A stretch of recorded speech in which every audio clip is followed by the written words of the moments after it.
Just getting started. Sports talk it is. Your hosts, Tony Gwynn Jr. First, Wait. Whoa! I threw everybody off with that one. Whoa! What just happened? And Chris Ello. I think he's kind of a mouth. Oh my gosh, what does that mean? He just says a bunch of stuff that I don't agree with. All right. I'm going to move on from this as fast as possible. Number 2. It's time to get you up to speed on all things sports. Yes! Yes! Yes! With plenty of nonsense in between. Oh, look! Here comes our fearless producer! Gwynn and Chris starts right now on 97.3 The Fan. welcome in to Gwynn and Chris, Tony Gwynn Jr., Chris Ello, Matt Skraby on this Thursday afternoon. Padres with an off day. So you get 4 hours of your boys. And so Padres coming off of victory in the day game yesterday. They won the series versus the Cincinnati Reds. So 2 of 3 there. So good news on that front. Gentlemen, how are you guys doing today? Hello, Tony Gwynn Jr. How's Arizona? I hope it's bee-free. Yeah, for now. Yeah, so For you're now. safe and you're safe. That's what happens when you try to have nice things in Arizona. Like normally that roof is closed, and you don't have to worry about it. But it's a nice day outside. They wanted to have the roof open, and boom, bees not only come into the stadium, but they decide to park at like the most difficult spot on the field to actually remove them. Yeah. So are you bringing any gear? You and Jesse tomorrow night? Or are you going to take your chances? I'm taking my chances. Yeah. I'm taking my chances. I would do. I want to thank the Padres for putting the sky back up where it belongs because it had fallen after the 5-game losing streak and 2 nice wins. I think makes everybody feel a whole lot better. It doesn't solve everything, but it's nice to it's nice to talk about some good things that happened the last couple of days. And, I think most importantly is that both you, Darvish, and Joe Musgrove pitched good games. And if they can get consistent like they normally are, and you get what you've been getting from Dylan Cease by and large, it gives your starting rotation a chance to get on a little bit of a roll here. I was looking at the statistics, Tony, and statistics are just that. But right now the Padres starters rank 3rd from the bottom in the National League in ERA. And the only 2 teams lower than them are, God forbid, the Rockies and the Marlins. So Padres starting pitching needs to be, more consistent. And I don't think that this staff belongs in the company of the Marlins and the Rockies. I think they're a whole lot better than that. And, I think once they get a little more consistent and healthy and everybody starts pitching well, you're going to see this team string together some wins. Yeah, we knew that. I think Right, this yeah, team we has kind of always did, yeah. It's kind of always been largely focused on, if the starting pitching is good, the Padres are going to be in every ball game. And we saw that the week before last when they went up to L.A. and then they went to Milwaukee. You saw some good starts in there, and, you had your best week of the season there. And so, hopefully you had the second round, maybe the 4th time round through the rotation. Right. At least with everybody in it. And Darv looked good in his short stint, 5 innings of work. He was sharp. And then Joe followed it up yesterday. He was good, man. It was back to seeing Joe. I know after the game he said he's still in between on the slider, but you know what? His curveball is really, really good right now. And his velocity was up yesterday. And it's just, it's amazing how much, because overall his velocity, I think, was up like a half a mile per hour. But it was a crispiness to that fastball, and he located the fastball, which when he's doing that, honestly, I don't know that it matters as much what his velocity is. And he did a lot of that yesterday. It was just really good to see those 2 guys kind of get moving in the direction I think they both feel like they should be in. A couple things about Musgrove. One thing, and this just amazes me, Tony, sometimes about how good major league hitters are. because we talk about all the time how tough it is to hit a baseball. The one home run that was hit by Spencer Steer in the first inning yesterday, they showed the replay of it. The ball dotted the box, the little strike zone box. The ball dotted that right in the very center. And it just goes to show, if you miss your spot against these guys, the ball leaves the ballpark. I mean, it's unbelievable because you're right. The rest of the day, Musgrove was hitting, that was the only bad. That was the only right.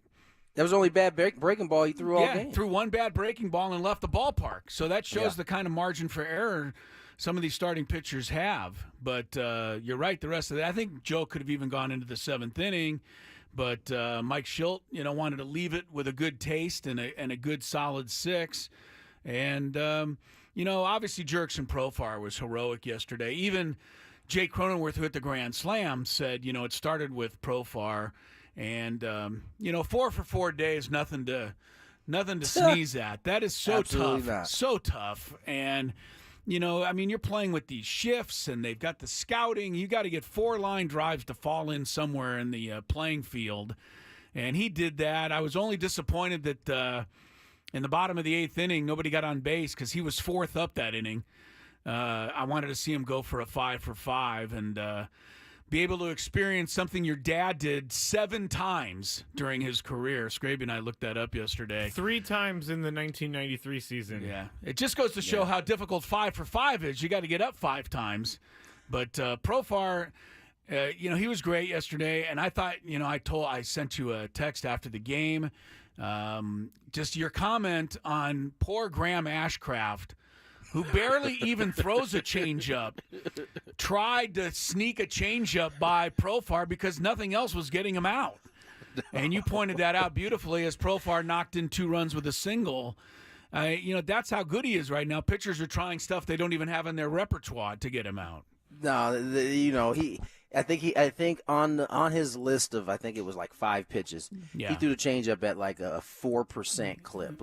He wasn't throwing it very often, and he had tried everything else. He tried the cutter, he tried the fastball up, he tried to spin it.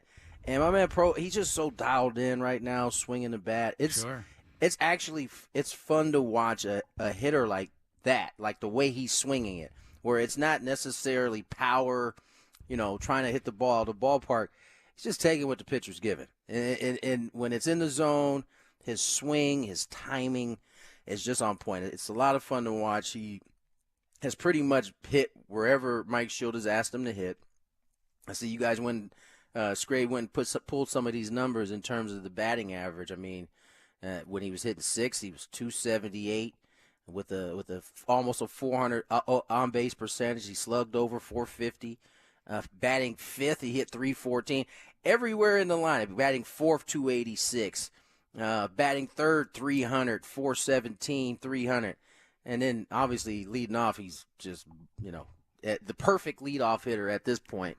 And so, there's some good things. I think we'd be remiss if I didn't bring up Tyler Wade once again. I mean, whether it was Tuesday night, the kind of soft liner, he got things rolling in that big inning, or whether it was yesterday, his bunt that gets over the pitcher's head gets things rolling in that big inning. And so, it's not just him at the bottom of the lineup. It seems like it's been a bunch of guys who have done it.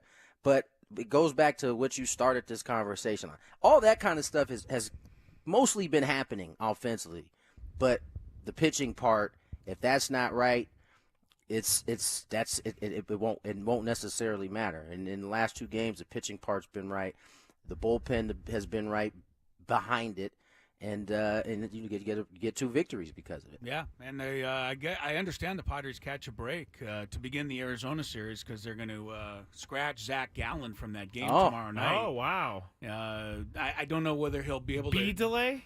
I don't know, but he was supposed to start game 1 of the series. He's now being moved back maybe to Sunday, maybe not in the series at all. Oh, wow. Because Jordan Montgomery, I'm not joking, he did get scratched because of the B delay. So he pitched last night. Right, they moved him back, but they moved Gallen, to Friday, and I thought, well, that's bad luck because he always He always seems to have success against the Padres. Padres. That's not necessarily a fun matchup right there. But so the Padres are catching some breaks here, at least as it pertains. And this obviously it's on paper. You still got to go out and win the game. But Gallen's down. Merrill is also on the IL, I believe. Who's this? Our guy? Oh no, Merrill Kelly. Merrill not Kelly. Jackson Merrill. I almost just my heart just stopped. You know what? I gotta log that in the brain there. Now that we got two Merrills, you know, I thought that might be a okay. You're right. I'm sorry, almost passed out, Tony. Thanks. I don't know why that would then be like a break though. So you know, no, that nonetheless, would have been a break. Merrill Kelly's out. You got now Zach Gallen's out. I know Carroll's not swinging the bat. I think he's below 200 right now. So don't wake him up.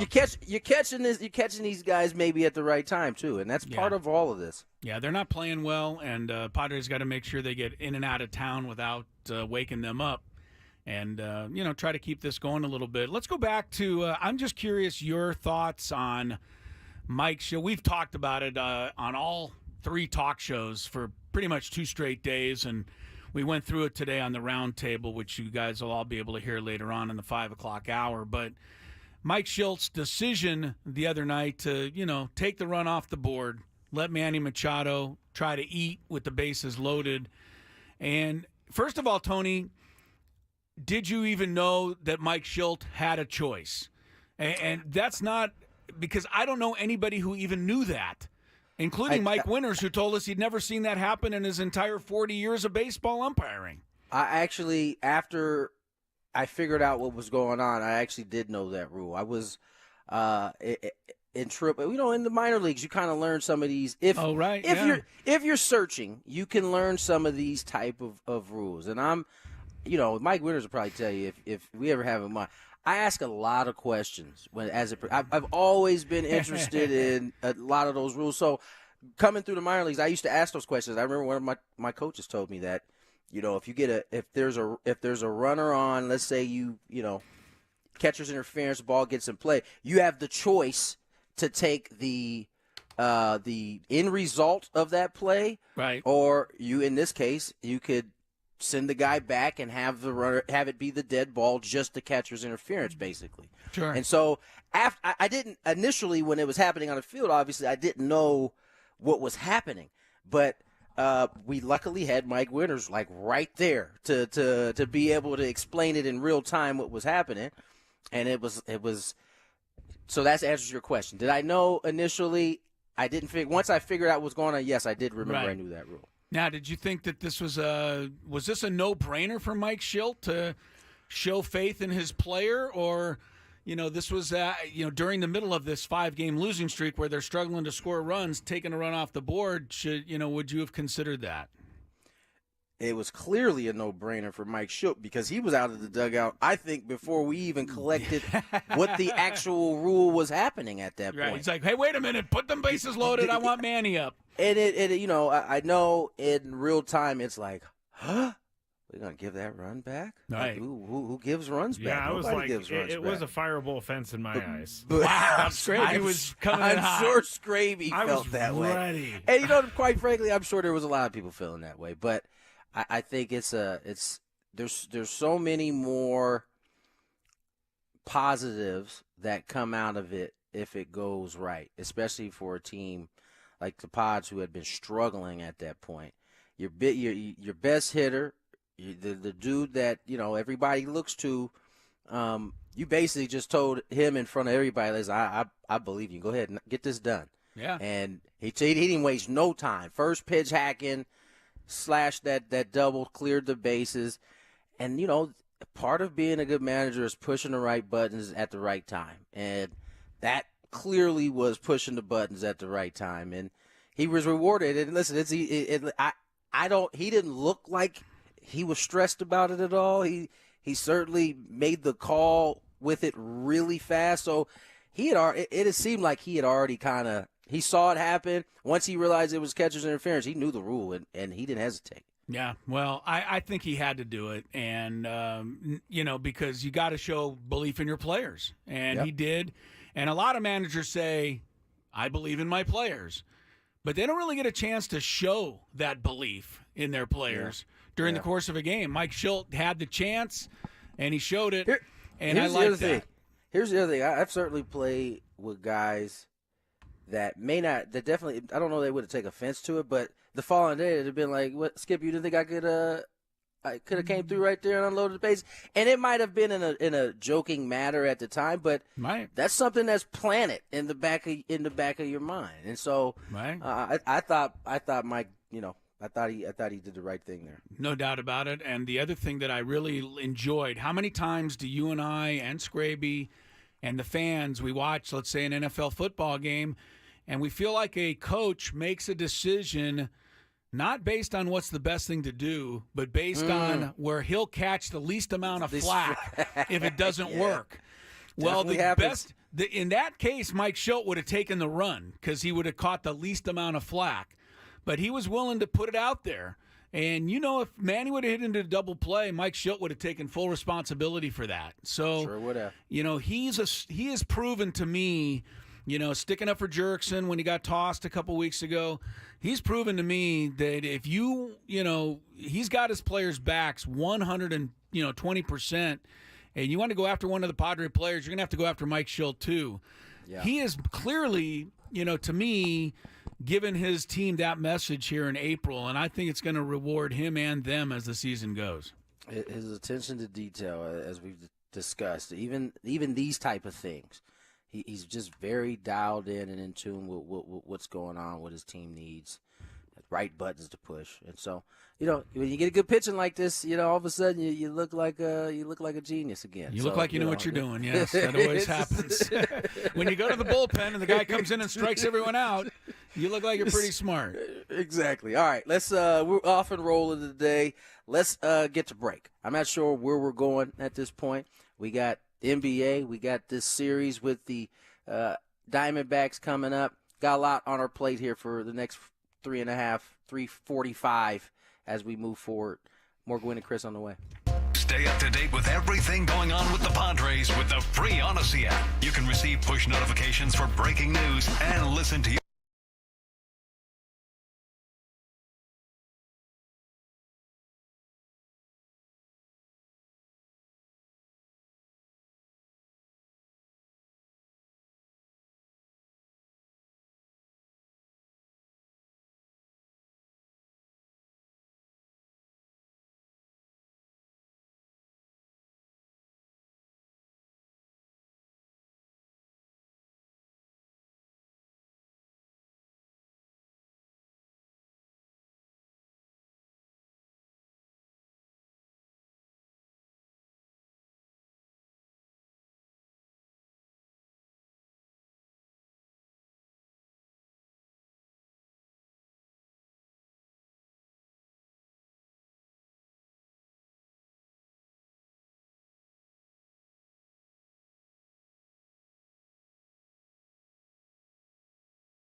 All right, welcome back to Gwynn and Chris. Happy to be settling in with you here on a Thursday afternoon.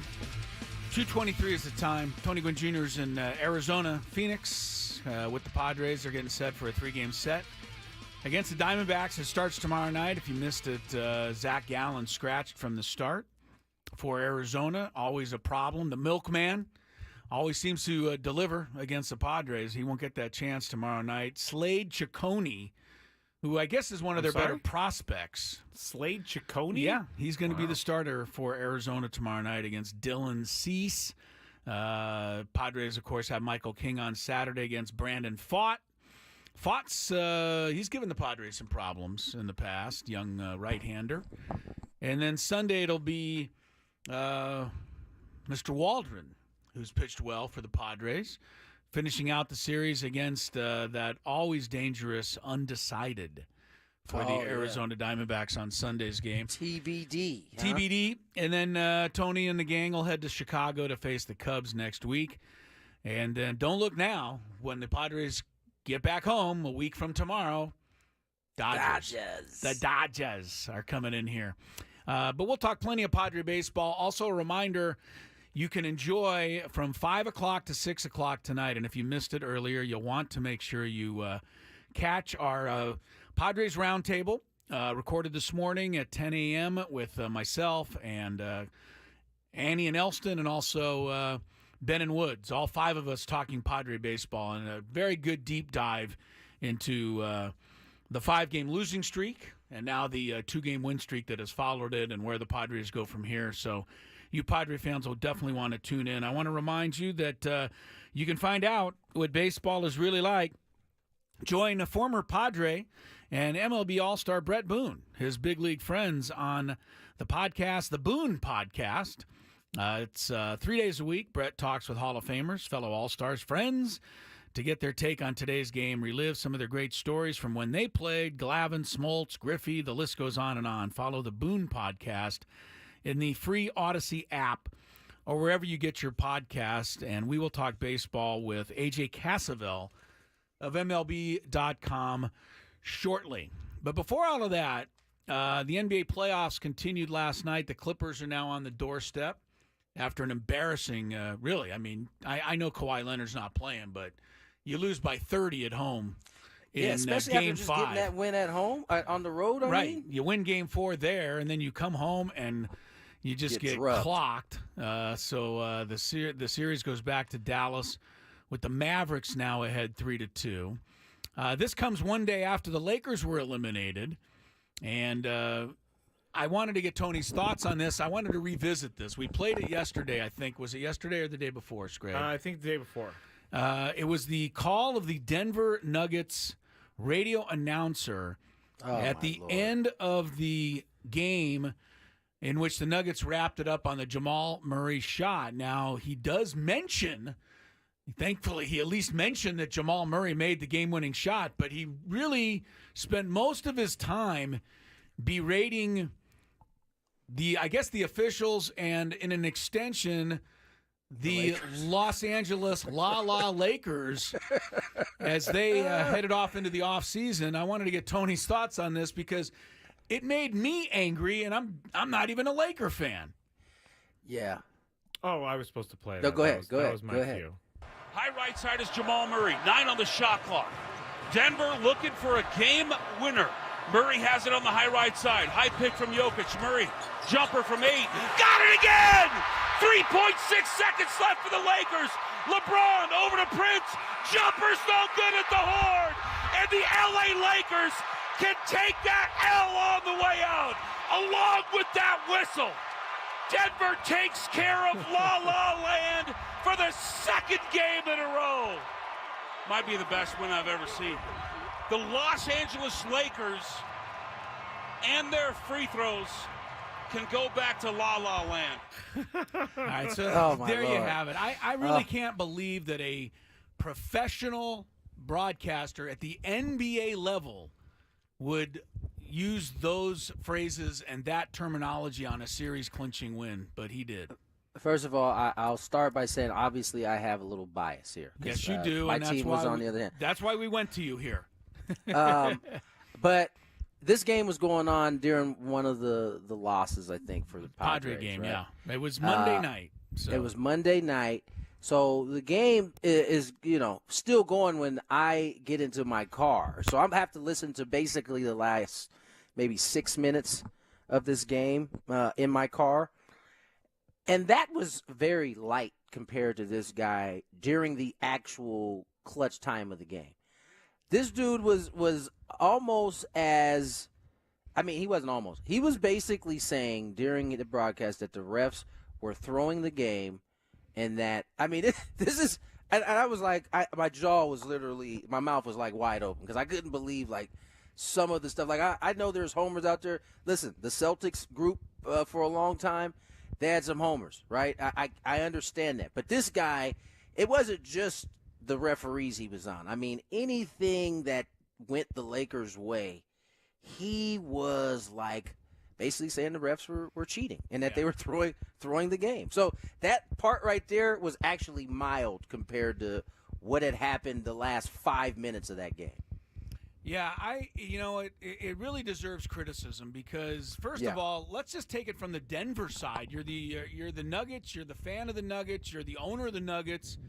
You just had a great moment in your franchise's history.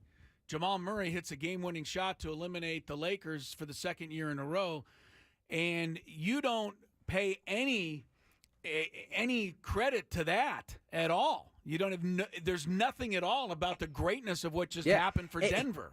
It's all about the other team, and you're crying about the officials. You're a broadcaster. You want to point out that one team has more free throws than the other, fine, but it is not your job to cry during the broadcast. Wait, hold on. That's and if you go back and listen to it, you can see he ends up butchering the call at the end, right? Because he says Denver has taken out the Lakers for the second game in a row.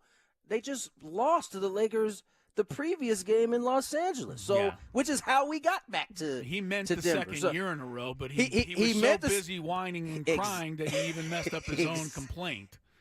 Exactly. Now listen, it was really bad, Tony. It was. I'm glad that I wasn't the only one that felt like that because I thought, maybe I'm just irritated because the Lakers lost. But the more I thought about it, the more it brings me back to, and that's why I actually text Skraby about it. Yeah. When it happened. You were so angry. I didn't know if I was in my feelings and maybe if it was different. Because the one thing I did learn is doing all the NFL rate the radio calls is that there's a different type of broadcast in football than there is in baseball. Like they're okay with the color man kind of chiming in there with some sound effects or stepping on the call, whatever it is. It doesn't seem like it's a big deal. So I reserved my judgment. But then I started asking other people about who were in the broadcast game about basketball. I was like, it's pretty much the same thing, same rules apply. And I don't know, maybe it's because we come from, or at least I grew up listening to broadcasters that you knew they were rooting for their home team, but they also gave some type of neutrality in terms of being in the center as in the rest of the broadcast, right? Like, you can point out some of these things and make it be known that your team is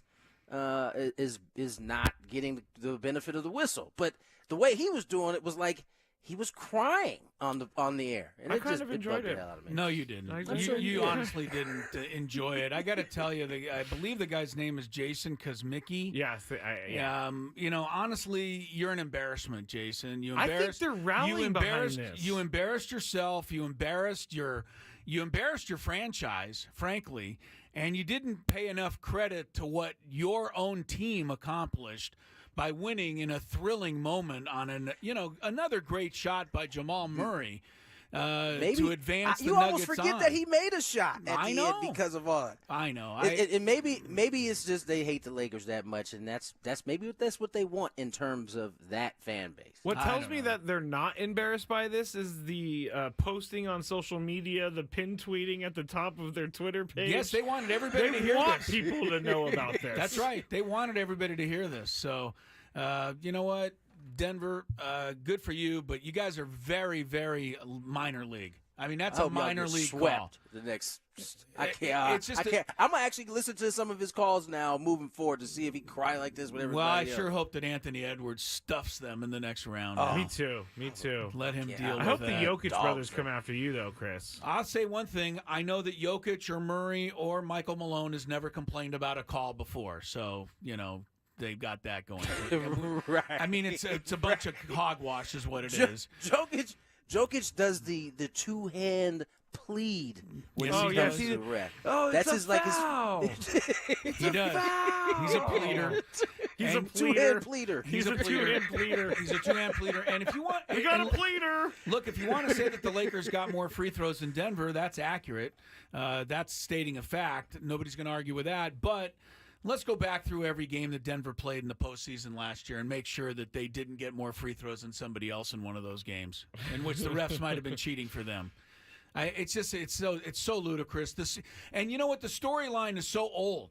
I mean, honestly, this notion that this started in the 80s, Tony, that the NBA wanted the Lakers, wanted the Celtics, wanted the Knicks, and refereed against every other team on purpose so that they would win.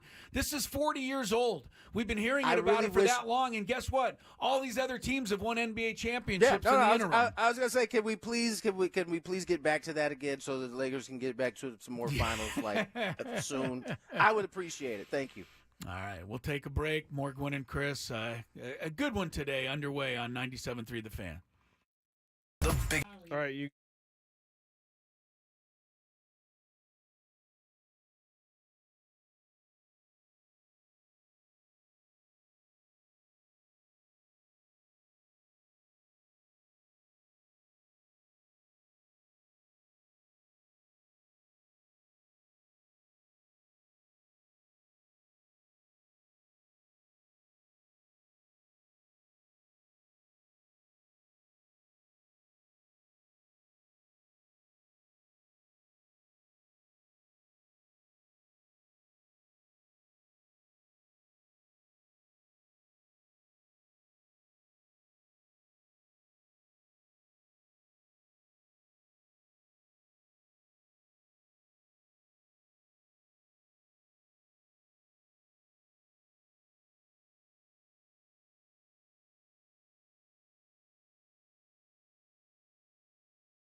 2:41 on the clock. Tony Gwynn Jr., Chris Ello, Matthew Skraby.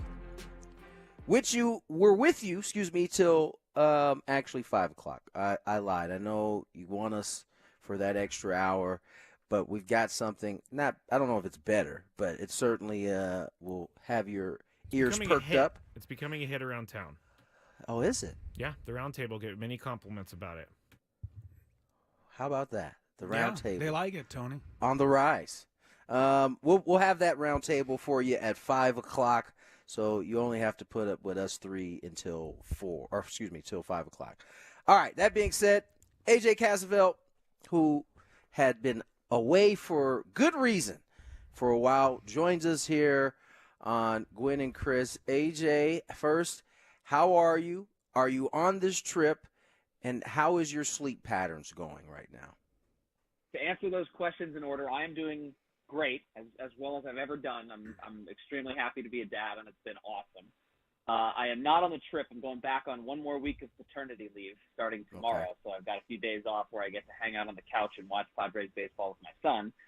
And I don't even remember the last question already. Oh, it's about my sleep schedule, which should tell you pretty much all you need to know.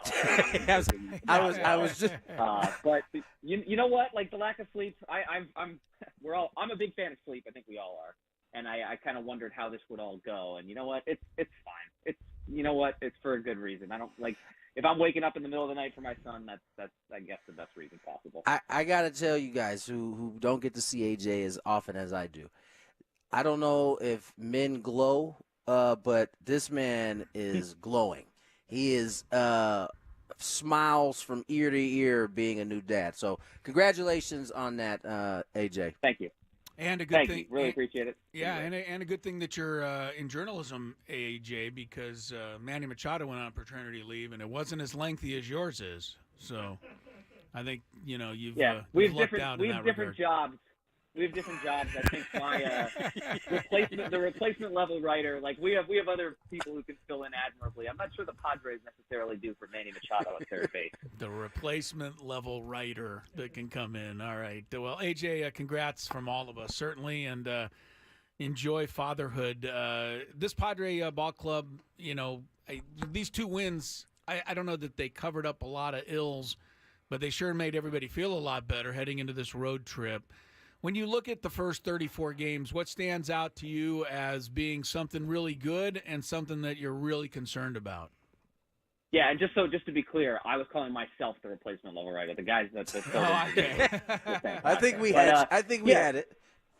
So for the first kind of 34 games of the season, I think it's easy to overreact to some small sample size things, and so I think some of the concerns maybe with the rotation, I would think are out of context just because of the track record of these guys and who they are. But the concerning part for me is what's going on with Xander Bogaerts, maybe to a lesser extent Ha-Seong Kim, but Bogaerts obviously with the contract that he has left and with the fact that he's already switched to second base and that diminishes his value a little bit, and the fact that he's just not hitting the ball hard like the guy that we know that we've seen in Boston for all those years. You want to see that kind of that needs to turn around. I think that on the positive side, some of the production that the Padres aren't necessarily getting from guys like Fernando Tatis Jr. and Manny Machado, those guys have hit the ball pretty hard lately, and I think they've hit into some rough batted ball luck. And the fact that those guys maybe have underperformed what their career standards are, and the Padres are still winning games partly because of Jurickson and Profar at the top of that lineup because their bullpen's been pretty good. I think you can reasonably expect those guys with the underlying numbers and the hard hit rate and all those things and just who they are. They're two of the best hitters in the game. I would expect that the production the Padres are getting from Jurickson and Profar at the top and from some of the younger guys at the bottom, if that continues alongside those two guys being who I think we all know they are, the Padres offense should be in a pretty good place in a league that's down offensively this year in general. AJ, I got to ask you because you and I didn't get a chance to kind of bat this around as we often do. What did you think of Mike Shildt's decision to take the run off the board and load the bases for Manny? I think it's kind of twofold, and it's interesting because there's the math part of the equation, and then there's the human part of the equation, and I think both of them kind of back what Mike Shildt did. The math slightly leans in Shilt's favor there. You're expected to score more runs in an inning if you take bases loaded 1 out over man on second, 2 outs. I think it's maybe 0.2 of a run. So it's close enough where if Manny Machado is not the next guy due up, if you're at the bottom of the lineup or something, you could say, we'll take the run. We're fine with that. But then you've got Manny Machado, who has 12 grand slams and has like a 1,200 career OPS with the bases loaded. He's the guy that you want up in that situation. And it can't have been as easy as Mike Shildt says it was of a decision to make, even knowing that the math supports him and even knowing that you have Manny Machado due up, because at the time, this was a team that was struggling, had lost 5 straight games, was struggling to score runs, and you get a run and take it off the board. Mike Shildt said the decision was easy afterwards. I don't know that I mean, at least it wouldn't have been easy for me to do. And that's even understanding the math and what that all means. But Manny Machado made it pay off. I think I went back and looked at there's different run expectancy kind of charts if you really want to get into the nerd aspect of it all. But there's what your likelihood is of scoring at all in the inning. And there's basically a 1 in 3 chance that when you take that run off the board that you're not going to score a run. That's a very real possibility. If that had happened, I still think it's the right decision because you're putting your faith in one of your best hitters and because the math on the other side of it supports you. So on both sides of it, I'm good with that decision. If easy equals fast, then I believe him because he didn't have a whole lot of time to think about that. Like it was, sure. I'm sure the pitch before he didn't go, man, if Cronenworth gets catcher's interference here, these are my options. What should I do here? He had to pick it pretty quick. So, it's interesting, though, that the numbers end up backing him up as that pertains to it. But, AJ, I want to get back to the starting rotation because they had a bad round the last time through. They get Yu Darvish back. He throws the ball well. Joe seemed to be on his game in yesterday's ball game. Starting pitching is going to be at least the thing that they have to hang their hat on a consistent basis, right? Yeah, I think so. And like if that's why the last turn through the rotation, if they're losing games because of their starting pitching consistently, that's not a good sign because this rotation should be kind of the bedrock of their success going forward. So yeah. I think what you saw in the turnaround is maybe more indicative of what this rotation can be. I was kind of fascinated by Joe Musgrove's answer after the game yesterday. We asked him, because that was one of the worst starts I've ever seen Joe Musgrove have as a Padre against the Phillies on Friday night. They were squaring up just about everything. And he said, he after that game, he said it was a lot of misplaced locations and stuff was okay. But he wanted to make some mechanical fixes. But everyone kind of hears that, like you got to make a mechanical fix. But it's not that easy when you're in a stretch of 13 games in 13 days and he's starting every 5th day, and that the bullpen session in between the starts, you got to kind of temper it a little bit because you don't want to overexert yourself because you're pitching as much as you are. And I guess Musgrove and probably in coordination with Ruben Niebla made the decision that they were going to say, screw that. Like, we're going to work hard in this bullpen session. We're going to work hard between starts. And if I'm tired on the mound for Wednesday's game, if I feel like crap and I feel tired, that's okay because I will have figured out mechanically what the issue is and I'll pitch through it. And so essentially that's what Musgrove said yesterday. He said he entered that start feeling pretty tired, but feeling comfortable in those mechanics and having made those adjustments. And that's key going forward to him. I mean, he has to be an integral part of this rotation. The Padres are paying him to be. He's been that guy in the past. He's a vocal leader in the clubhouse. And if he's pitching like he did during the first month of the season, that doesn't bode well. I think he's gotten off to some slow starts in the past. Obviously, there's questions about that shoulder. If this was just one of those slow starts and now you get the Musgrove that you expect, that's a really good sign for the Padres.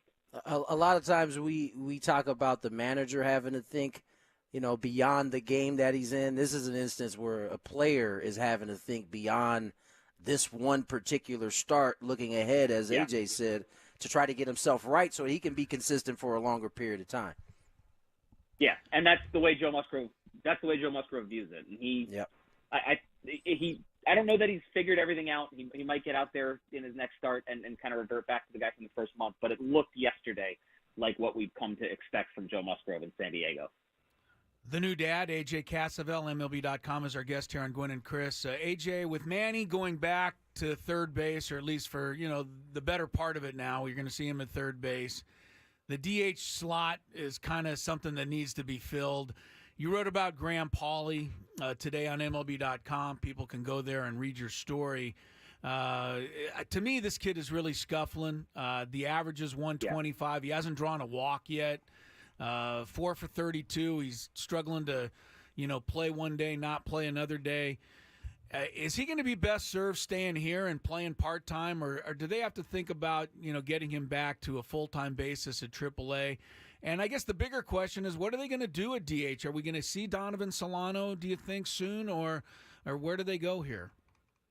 Yeah, I think Paulie, they have to be thinking about that right now. I don't know whether it's a move that they'll pull in the next couple of days, but we saw Graham Pauley last season and what he did in the minors. He might have been the system's best hitter.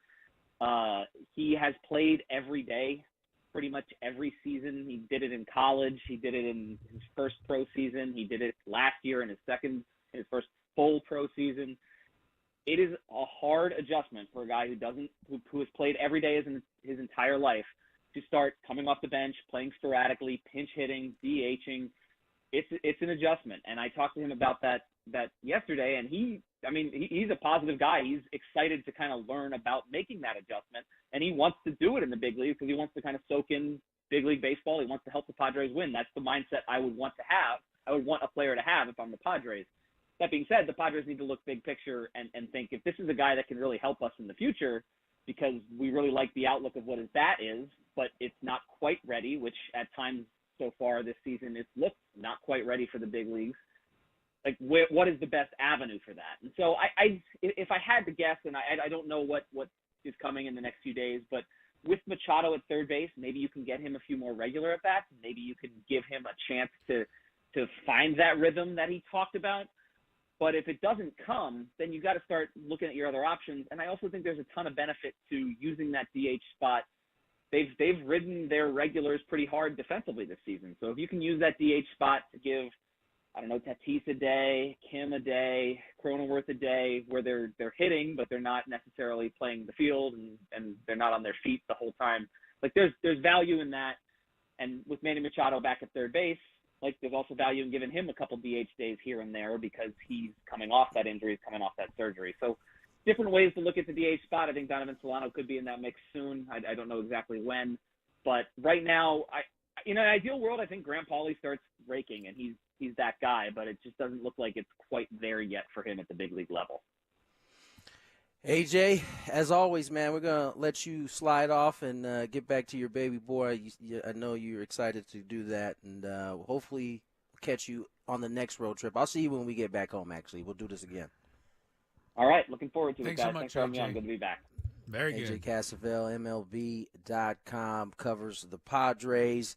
Yeah, man, that DH thing is, I think, going to result in a move at some point. I don't know what it's going to be, but I think the Padres actually go out and do something when it's all said and done in order to address it. When that is, I'm not sure. But I think Graham is, he's same thing. He's learning at the big league level. Not easy. We just watched the number one prospect in the big league, in the minor leagues, come up and go one for whatever it was before he would sit down. 532. Jackson Holiday. And Jackson Holiday.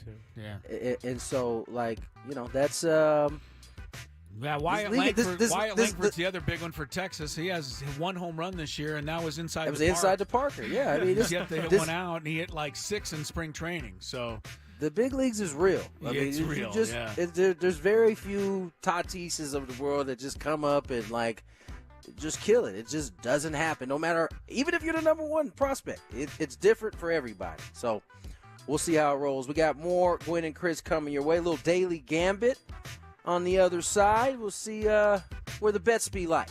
More Gwynn and Chris on the way.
now on 97.3 The Fan.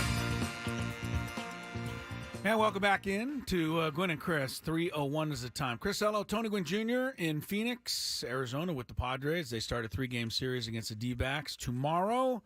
Matt Skraby alongside here in the Odyssey Palace, and good news for all you Skrabinators out there. The Skraby Chronicles back on the air tonight, 6 o'clock, following our Padres roundtable, which is commercial-free from 5 to 6. Was that an actual Skrabinator? I believe so. Okay. Yeah. I believe so. Those are the kind of people you're dealing with on that show. I love them. They're all right up my alley. So. Yes, they are. All right, that's coming up at 6 o'clock. We got the Padre Roundtable at 5 o'clock. Until then, Gwynn and Chris, for your listening enjoyment here on 97.3 The Fan. Couple of quick baseball notes for you. Padres, as mentioned, are off. But the Dodgers pitching staff, some newsworthy items. One, Walker Buehler is expected back for the Dodgers on Monday. I know old tight pants himself coming back. The Painters are back. Yeah, he's back. Is he original tight pant guy? I think he's an original tight. I think he might have been one of the first tight guys. Yes, I think so too. Like uncomfortably tight. Yeah, it's uncomfortable for me to even watch him pitch, to be honest with you. It really is. Dave Roberts said the plan is for Walker Buehler to start on Monday, which means he would, if it all goes well, Monday's the Marlins. If all goes well, his second start would most likely be a week from this weekend here in San Diego against the Padres. So Walker Buehler's been out for quite a while. He hasn't pitched in a big league game since June 10th, 2022, if you can believe that. It's almost been 2 years. So we'll see how Buehler does. Now, the other story on the other Dodger pitcher is actually a former pitcher, Julio Urias. Urias pleaded no contest to the misdemeanor domestic battery charges tied to his September arrest. He was placed on 36 months of summary probation, 30 days of community labor, 52-week domestic violence counseling, and he must pay a domestic violence fund fee, and a whole bunch of other stuff. The other thing, of course, is that Urias is out of baseball, right? I mean, is there even, and there's no talk of him coming back anywhere soon, anytime soon, that I know of. Well, I mean, now that this part has taken place, I'm sure there'll start to be movement. He's been on, I think, the same list that Bauer was on. No, because he's a free agent. He's a free agent, right? He is a free agent, yes. He's a free agent. So I'm sure whatever process, now that the actual legal process is over, now Major League Baseball probably, you'll start to see some things pop up on that. Well, he's probably going to be, I mean, there would be an element of, I don't know how to better phrase time served, I guess, right? And then whatever's left of this season, like that'll probably be the you're talking about the punishment from baseball for him. Yeah, because that hasn't been handed down. Yeah. There's going to be a punishment from baseball, from baseball at some point. Now, but whether they include, from the time he got in trouble till now in that, I think that is probably remains to be seen. Well, and the other part of that, Tony, is will Major League Baseball teams just punish him forever? I mean, I don't know that he's got a guaranteed future in Major League Baseball. I think he's been lumped in with Trevor Bauer. Whether that's all right or wrong, it seems like he's kind of in the same category, and I don't know how many teams want to take a shot. Marcell Ozuna has had his run-ins. He's a couple different times. He's been back. So I don't know if he's been put into the same box. I'm not saying he is or he isn't, but I'm just saying in terms of, and the reality is, and I don't know how this is going to come off. The reality is, in terms of domestic violence. I don't know. Is that the category that Bauer is included in? I don't know. I don't know that everybody has enough knowledge. I think people just in general put guys in certain categories, and it seems like Urias has fallen into Bauer's category, right or wrong. He may or may not be in that category, and if he is, maybe teams do take the same exact approach they've taken with Bauer to this point. I think it would be, sorry, Tony. I think it would be very strange if someone just brought back Urias like that, because this is his second offense of this nature, right? I mean, he's done this before. I mean, if I'm not mistaken, I think Ozuna, this was like his second one too. I know, but you Is can it- hit is home it runs. leading the league in hitting right I was now? going to say, you can hit home sakes. runs. People forget about things real quick. Well, if you can get people out, don't they forget about things? I mean, I don't know. Yeah, it's a weird situation for sure. It's definitely tough to predict how any of it's going to unfold. We just know that teams have stayed away from Bauer, despite the new, kind of is it evidence, new details that everything that's come to light. we found out is Urias going to be put into the same category. I think we start to know whatever that answer is. We start to find out what that is at this point. All right. Well, there is. That's the latest, anyway. We can tell you on Urias. The scoreboard today showed the Padres idle, but being joined in second place in the National League West now by the Giants. Moved into a virtual tie with the Padres by beating Boston today 3-1 at Fenway Park.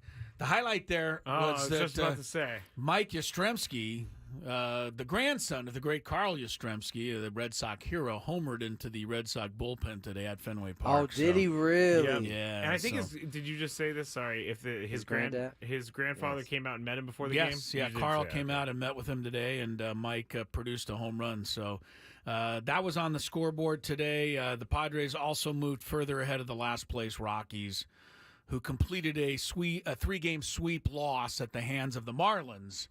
I don't know how much further lower the Rockies can go. So that Thursday loss to the Rockies last week really angers me now. Rockies have not won a game since that day. I'll anger you even more. How about that? She's like, really? Yeah, Why? Sorry about that.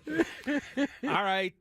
So, it was a light day in baseball. There's only one game this evening, but there's plenty of NBA playoff action. Let's touch on it in the Daily Gambit. Do you like money? I think about money a lot. Do you like money without doing anything? Winning. Do you want to make money while watching sports? I think Washington is a mortal lock. Washington! Woohoo! If you answered yes, this is your segment. Just don't blame us when you lose. Nothing is ever your fault. It's your game. Take it. Gwynn and Chris go through the top bets of the day in The Daily Gambit on 97.3 The Fan. Daily Gambit is our daily sports betting segment here on Gwynn and Chris. Please, everybody, gamble responsibly. Before I forget, I think it's going to warrant a stop down on the show. We are scheduled with Mr. Grand Slam himself, Jake Cronenworth, tomorrow for Friar Friday. So just wanted to make sure everybody knew that. Always good to have Jake Always on, good. Especially following a game in which he hits a granny. Yeah, a granny? Is that what they call Into it? the Crone Zone. Into the Crone Zone. And, Don Orsillo got both of the classic lines in the same sentence. What was it? Yeah, he said did. that Cronenworth slammed Diego into the Chrome Zone. He got them both in. That's what a professional does. Talented, right? That's there. Bingo! That's what a professional does. It's amazing how Don can go from just talking, like we do on the radio, to a grand slam, just like so you should easily. You should see it in person. I You need think to. He's possessed. He's possessed. I need to see that. All right, so we made bets a couple days ago, and we said that the Padres and the Reds, or the Padres were minus 1.5 on the run line with the Reds on Tuesday night. Chris chose the Padres. I chose the Reds. Padres win 6-4, so Chris wins that one. Rockies Marlins. Marlins were 1.5 run favorites in this one. Chris said Rockies. I said Marlins. The Marlins ended up winning by 1 run, 7-6 in extra innings. But I don't know if I said this to you, Chris, yesterday. That game, the Tuesday game, first time in AL/NL history that top of the first had 5+ runs. The bottom of the ninth had 5+ runs and no runs in between. Yeah, the Rockies scored 5 in the first, held that lead until the bottom of the ninth. Yeah. And then gave up 5. Yeah. To go to extra First time innings. since 1901 that's happened. That's a very strange line score, for sure. Very strange. Yeah. Nick Martinez. Yeah, go ahead, Tony. Yeah, no, it was. I was obviously getting ready for game Jesse was coming in and was like, you won't believe it, man. The Rockies had a 5-0 lead, and they're about to blow it. So we came going there, and I saw them tie it, and then I had to get to work, and then, of course, I found out they lost. I mean, honestly, Tony, I mean, we have the best job. You have, the greatest job ever to go broadcast baseball. But Drew Goodman, I feel for those guys. Oh, I mean, to show up every day and night and almost know you're going to lose, that Drew, really starts to drain on you. We've definitely had Drew on, so he would never give any indication that he is down. But I feel for him too, dog. Oh, that stinks. I mean, they're really they're the pits. I don't know if it was worthy of an all, but yeah. I guess he is still a major league broadcaster. If I say, come on, dog. Keep it in perspective. Real quick, since we're kind of off topic anyway, the Marlins game had like 6,500 people in it. I think it really only had 1,500 people in it. But which is more embarrassing? Because to me, it's more embarrassing for the Marlins to draw 6,500 than it is for the A's to draw 2,000. How long did the Marlins stay there? Yeah, but I'm about to say, I think the Marlins they was around that number. I know they said there was more in the crowd. But there definitely was not more in the crowd. I'm sorry, not the Marlins, the Rockies. When we were there in Colorado. Oh, I see. They didn't have any more. It's starting to look. I think they had figured it out. They said, all right. So is it more embarrassing for the teams that are actually trying to compete, and the A's are packing it in? The team is not packing it in, but the owner packing it in. It's definitely the Marlins. Yeah. You understand why the folks at Oakland ain't going. They've probably feel jobbed at this point. Yeah. So yeah. I get that. You know, you kind of understand why the fans in Miami don't go. I mean, they don't know if it's real. They already have. They let the GM go. They finally got him going in the right spot. They took the option. Well, no matter how you look at it, whether he asked for them to take the option off or they took the option, they're getting rid of the manager that just helped him get to the playoffs. It's hard to buy in. It's hard to buy in. They're both pretty bad situations. Yeah, true. All right. Nick Martinez over under 3.5 strikeouts Tuesday night. Chris said over, I said under, and Nick only had 3 strikeouts in the game.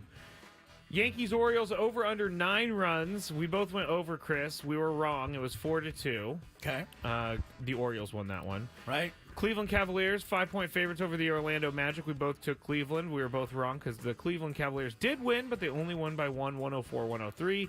Indiana, Milwaukee, total score 217, over under. I went under, you went over, and it was 115-92, so it was 207, meaning under.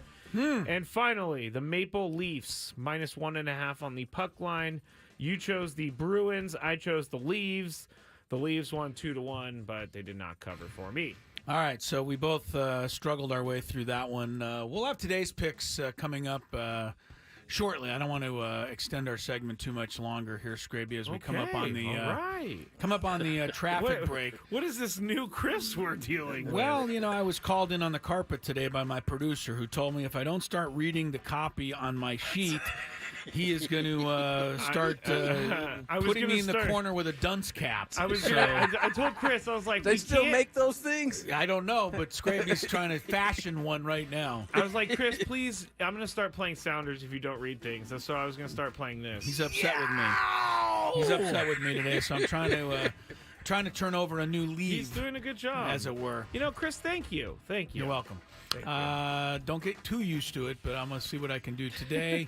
We will check some traffic for everybody out there, but our daily Gambit prognostications for this evening and a preview of the NBA playoffs when we come back on Gwynn and Chris. From the 97.3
3:21 on the clock. Tony Gwynn Jr., Chris Ello, Matt Skraby. We were supposed to do a daily gambit last, but we got sidetracked. So we get back on the beating path with a little daily gambit. Skraby tried to get me fired up here right before we came on. Don't worry, it's Big Five question. All right, so I'll shut up. Stephen I'll shut A. up Smith, until then. Mike Trout, that's all we'll say. All right. Well, it was Stephen A. Smith's rant, but it might as well have been a Matt Skraby rant. I got called out this morning because Ben and Woods apparently talked about this in their "Don't Do This" segment. No, you're the only guy. You're the only guy. You're not the only guy, but your big thing is to be critical of any player that misses a game due to injury. Not misses. Okay, we'll get into it later. Chris, what you got for us? All right, I got. Speaking of injuries, I got Giannis Antetokounmpo not playing tonight again for the Milwaukee Bucks. Dame Lillard though will play as the Bucks try to keep their season alive. Game 6 in Indiana. Pacers lead the series 3-2. Pacers favored by 5 over Doc Rivers and company. That's a tough deal here. I mean, Indiana should beat these guys without Giannis, but the Bucks have been there, done that. Can the Pacers close them out at home? Start with you, Tony. That's a tough one here, I think. Who do you like? I know who your dad would take. Yeah, I know who he would take, too. He was a big old Pacers fan. Yes, he was. Random. I know, it was a little random. It was a fugazi. I used to tell him that all the time. So this isn't real, man. I'm gonna take the Bucks, man. I'm gonna take Dame Dollar to push this thing to 7. You got him, Skraby. I gotta say the Bucks might be the most disappointing team of the NBA this season. Well, you just like to blame it all on Doc Rivers. You're having a lot of fun dancing on his grave. Rivers. It was the decision of the higher ups to fire their coach, and now that's basically the same thing, Skraby. You could try to dress it up how you want. I will put lipstick on that pig, Tony. So Chris, what you got? I don't know who you're taking. You don't know what that means? You dress up a pig, like. Yeah, but what is it? I understand the how does it connect? How does it connect? You're saying your take is a pig and you're dressing it up? Yes, by saying that it's the front office and all that. So after all of that, you're taking Indiana to eliminate the Bucks. Yes. Okay. Why would That's the first time you said that. All right, I'll take the Bucks also. I don't know what's going on. I like teams that have been there before. Chris, Philadelphia 76ers and Knicks. This will be a good game tonight. It's in Philly. The Knicks just won in Philly in Game 4 and then choked away Game 5. By the way, we talked about this yesterday, Tony. The NBA came out yesterday and told on itself again. Said that Tyrese Maxey traveled before his 4-point play. Yeah. And I'm like, why do they keep doing that to themselves? I don't understand it, Chris. What are you doing? Who cares unless you're going to tell us this and say, you know what, we're going to go back we're going to turn replay over the result this. of the game. Yeah. Right. I don't care. We most likely already know you missed it anyway. You're just confirming it. I just think you just set yourself up. It doesn't. I know what they are hoping it appears, which is we're being upfront about what we missed. But it's just infuriating for everybody else because sure it is. They don't care about it. They just want you to get it right when it happens. And if you don't, move on. Yeah, you should. Tonight, the Philadelphia ownership evidently purchased 2,000 of its own tickets. I saw that. Yeah. To keep Who was Knick that? Michael fans, Rubin, I think it was, right? To keep Knick fans from going to the game. So we'll Michael see if that Rubin, works. Chris? Sorry, I don't know the name. I'm going to find it because I saw this pop up somewhere. How about that? I told you guys last time we talked about it. The Knicks fans went in there and made Philadelphia. Philadelphia's what? East of? No, they're west. They called it New York West is what they were calling it. I'm sure that made everybody real happy. You give New Yorkers that kind of firepower to say we walked into your building and basically took it over. Yeah, You're never, ever, ever going to hear the end of No, and they're going to find a way in that building again tonight.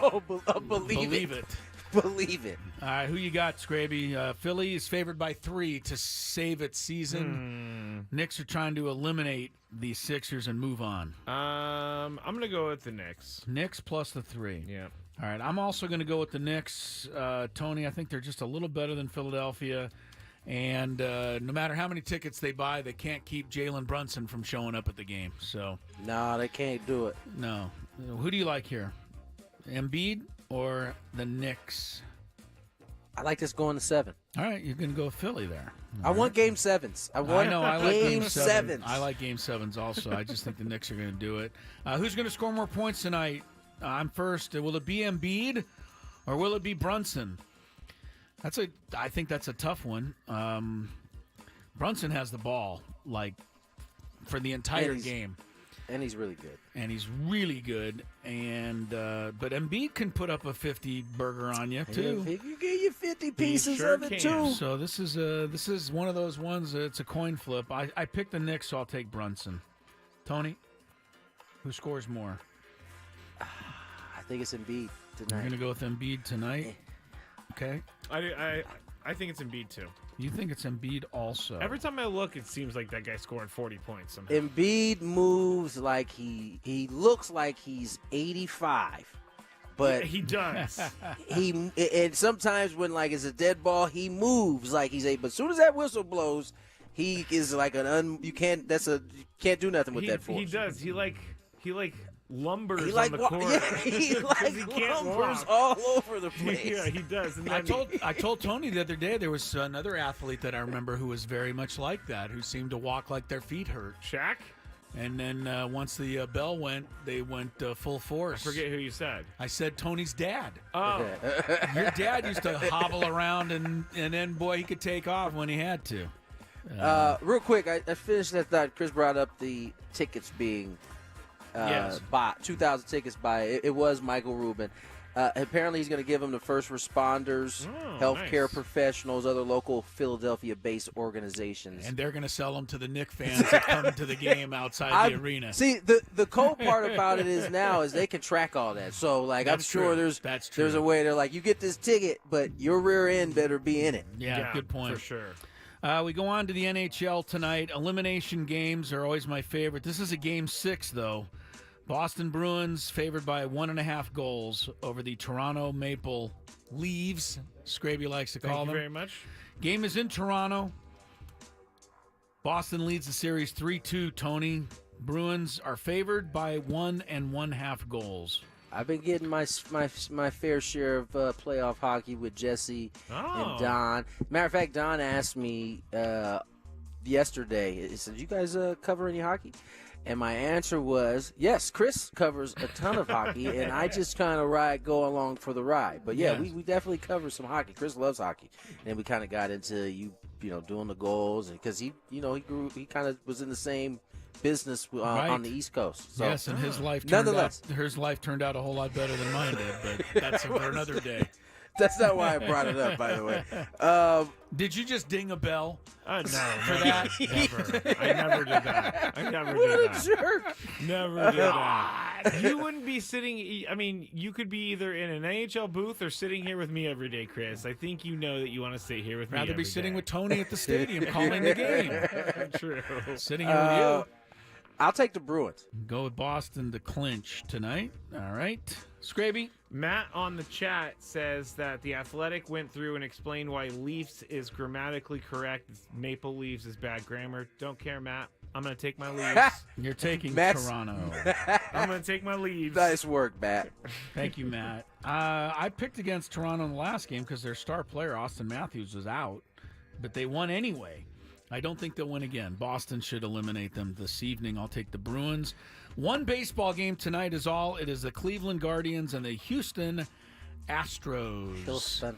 9 runs is the total. Is it going to be over under? Logan Allen, is that the former Padre Logan Allen, or is that a different Logan Allen? Every time it's a different Logan. Different Logan Allen. I can't believe there's 2 of them. Remember, didn't he have the Jedi changeup or something? He did play for the Guardians for he a did. little bit. That's where he got traded there. there. Yeah. Well, this Logan Allen is starting tonight. I don't believe there's another Spencer Arrighetti who is pitching for the Astros tonight. It sounds like an over to me, guys.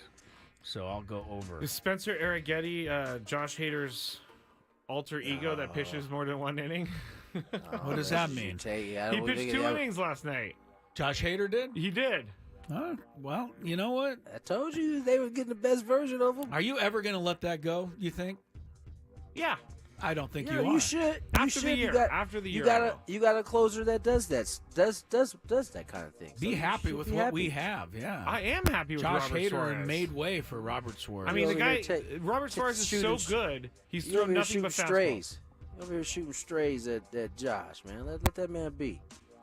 Sorry, everybody. He went and got his bag. Sorry, he got his bag. He got his bag. Got his bag. He's happy now. Is it me? Either one of you, over or under? I'm gonna 9 go over. runs.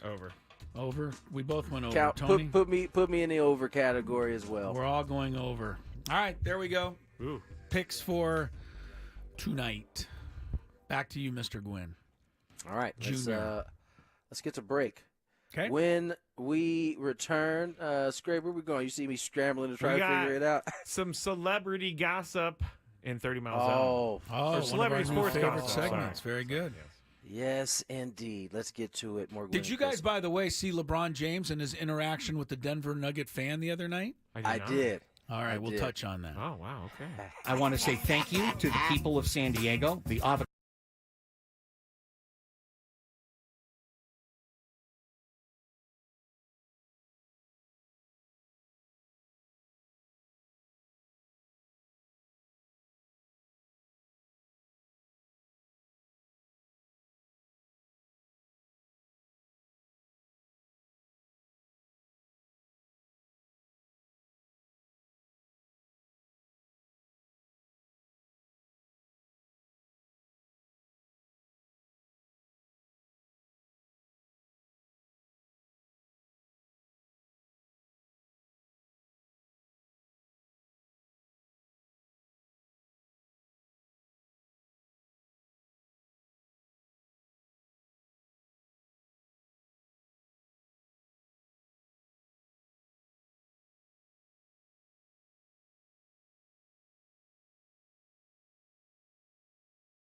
is the time. If you love Mediterranean food like all of us do, Spiro's Mediterranean cuisine. And if you got a graduation party, end of the year, school event coming up, catering, call Spiro's, ask for April, and tell her I sent you, or go online, spiroscuisine.com. All right, we got a pretty good 30-mile zone today. Charles Barkley getting ghosted a little bit by the, gaslit. Gaslit. Oh, yeah, yeah, not ghosted. This is something we talked about the other day. He's getting gaslit. I don't know if I'm correct in that, but he's being gaslit by the entire city of Galveston, Texas. So we'll get on to that. LeBron James and an interaction with a Denver Nugget fan, and a report on the potential suspension for Kansas City Chiefs wide receiver Rashee Rice. All coming up. Wow. After From traffic. the 97.3 here's Kelly Danick. Traffic is sponsored by Valvoline Instant Drive Through Oil Change, your 15-minute instant drive through oil change. Busy afternoon. Southbound side of the 805 has been hit with a crash just past Mesa College. Those cars are over the right shoulder, still clearing an accident on or near the Cesar Chavez Parkway off-ramp of southbound 5. Now, traveling on westbound 8 before Lake Jennings, there is a collision involving a couple vehicles there in the center divide. In the North County, a couple of issues. Northbound 5 coastline right before Leucadia, collision in the center divide, couple cars involved. We've also got this crash on westbound 78 right before Barham. Those vehicles are in the center divide. Valvoline Instant Oil Change is your drive-through oil change. It only takes 15 minutes, and you don't have to get out of your car. With all the rain lately, Valvoline is also offering replacement wiper blades. For directions and discounts, go to SoCalOilChange.com. SoCalOilChange.com. I'm Kelly Danick with Gwynn and Chris, San Diego's #1 sports station, 97.3 The Fan. If you don't know your sports gossip, can you really call yourself a sports fan? It's time to bring together sports and celebrity gossip. We call it the 30-mile zone, mainly so we don't get sued by the real company. On 97.3 The Fan. All right, it's been a little bit since we've done this, but we're going to start, actually, with something that Floyd Mayweather did the other day. And I want to ask you guys if it's a good thing or not what he did. Because at face value, it was a generous thing. But here's the story. So Floyd Mayweather was courtside at the game last night between the Clippers and the Mavericks. And before he got to the arena, apparently he handed out $10,000 to 3 homeless people. So he handed out $30,000 on the street. One of the homeless people said, yes, he did give us $10,000, but they did not want to be known because people would try to rob them. So it's a good thing that he did this, but at the same time, it seems a little dangerous to me that he gave these guys $10,000 just randomly. What do you guys think about it? Well, I think you're kind of asking us to... I'm not, no. I'm not trying to make you're this asking controversial. us to comment on, all homeless people, and that's hard to do. I'm not trying to do that. I'm trying to... You're saying walking around with $30,000 in any neighborhood is a little dangerous? A little dangerous. Or just in a homeless neighborhood is dangerous? No, I'm saying that giving a homeless person... Oh, man, I'm really getting myself in trouble here. I'm not trying to get you in trouble. I'm not trying to to disparage anyone. I understand that... What's dangerous? The dangerous part is just giving a random person $10,000. What are they going to do with that? Are they going to go buy a bunch of drugs with it? Or are they going to buy alcohol with it? Or are they going to give it to other people? Are they going to go and stay in a hotel? I don't know. I don't know that it's dangerous. I mean, I think it's a really nice thing to do. I would love to see him have the ability and the time to maybe give 100 people $3,000 rather than 3 people $30,000. I know he probably doesn't have that ability and time for all that, but I think it's a very cool gesture for Floyd Mayweather. He can't, unfortunately, worry about what's going to be done with the money. I mean, hopefully it'll be used to help these people's situations out. I'm good with it. Yeah, no, I don't know how you cannot be good with this. I mean, like, if he gave him $80, he could still go out and buy drugs or whatever he wanted. Yes, I mean, at some point, I mean, it was on his heart to do it. He did it. I don't know that he can then be responsible for what happens after he gives it to him. Now, there can be unintended consequences, right? Those 3 people could get robbed. They could be hurt in that. I mean, there's a bunch of different scenarios that could happen, but I'd have to think just the chance of having that money for those 3 people is worth whatever risk it would be to be like, nah, I'm good. I'm just going to stay in the circumstance that I am. Now, hopefully these folks, will be able to somehow turn that 10 into something that is beneficial for themselves and their life. And, hopefully that happens. We don't know how it's going to all turn out ultimately. Yes, I'm getting some pushback on the chat. And the reason I say this is because I have, met and talked with people who have experienced homelessness in their life. And a few have told me before that sometimes getting money is a bad thing. I'm not saying everybody is going to use the money for bad things. I'm not saying that these guys use the money for bad things. I'm just saying sometimes it's dangerous. It's dangerous in the way of you don't know the background of this person you're giving the money to. But you don't know the background of any person you're giving $10,000 to. You're right. Honestly, even if they're not homeless. Right. So I think he's trying to do a nice thing here. Let's try to leave it at that. Well, I will finish with this, though. He did do I tried something. to leave it at that. He but did it do didn't something happen. that I applaud and I appreciate. On the way back into his hotel, he gave some kids $500 who were selling candy outside for something. So there you go. Floyd spreading the wealth. Floyd was in a good mood, man. He was in a good mood. Attaboy, Floyd. All right, Chris, get me Apparently out of this. he was supposed to be stuck in Dubai. I don't know if you guys saw this. Oh, I didn't know that. On X, apparently, there was this crazy rumor going on. Was this recently that he did the $10,000 thing? I think it was yesterday. yesterday. Last night, yeah. Apparently he was supposed to be stuck in Dubai, a situation. This was in the boxing world. Some folks were saying he was stuck there, right? But apparently he's not. He's back home. Yeah, I guess he's here. Well, Charles Barkley has people upset with him again. And I just love Charles. Oh, I know what he did. I don't know why he said what he said, but he was talking about the city of Galveston, Texas, which is right on the Gulf there. It's kind of the hurricane center of the world. And now that I just said that, I'll probably get in trouble with Galveston too. But he said that they claim that the city has dirty-ass water inside the NBA. Do we have the sound? Yes, I'm looking it up right now. Did this happen like 2 days ago, Chris? I don't know when it happened. I don't know when that happened, but they have now put billboards up in the city of Galveston. Oh, wow. Poking at Charles. It says, "Don't be a shady beach, Charles Barkley." Yeah, one says, "Our water is cleaner than your golf swing." Ooh. Charles is the man. In real time, he got a tweet from Beyonce's mom. Okay. Who's from Galveston, Texas. Oh. And so he immediately, after receiving this tweet, was like, I don't want any smoke with Mrs. Knowles. I don't want any smoke with the beehive that could come after him on Twitter. Yeah. So he immediately backtracked. But before that tweet came in, he was going in on Galveston, Texas. The dirty ass water. Here is some of that. Okay, go ahead. First of all, I had a great time in the local hangouts when we played there, when we were down there for training camp. You just can't go to the beach.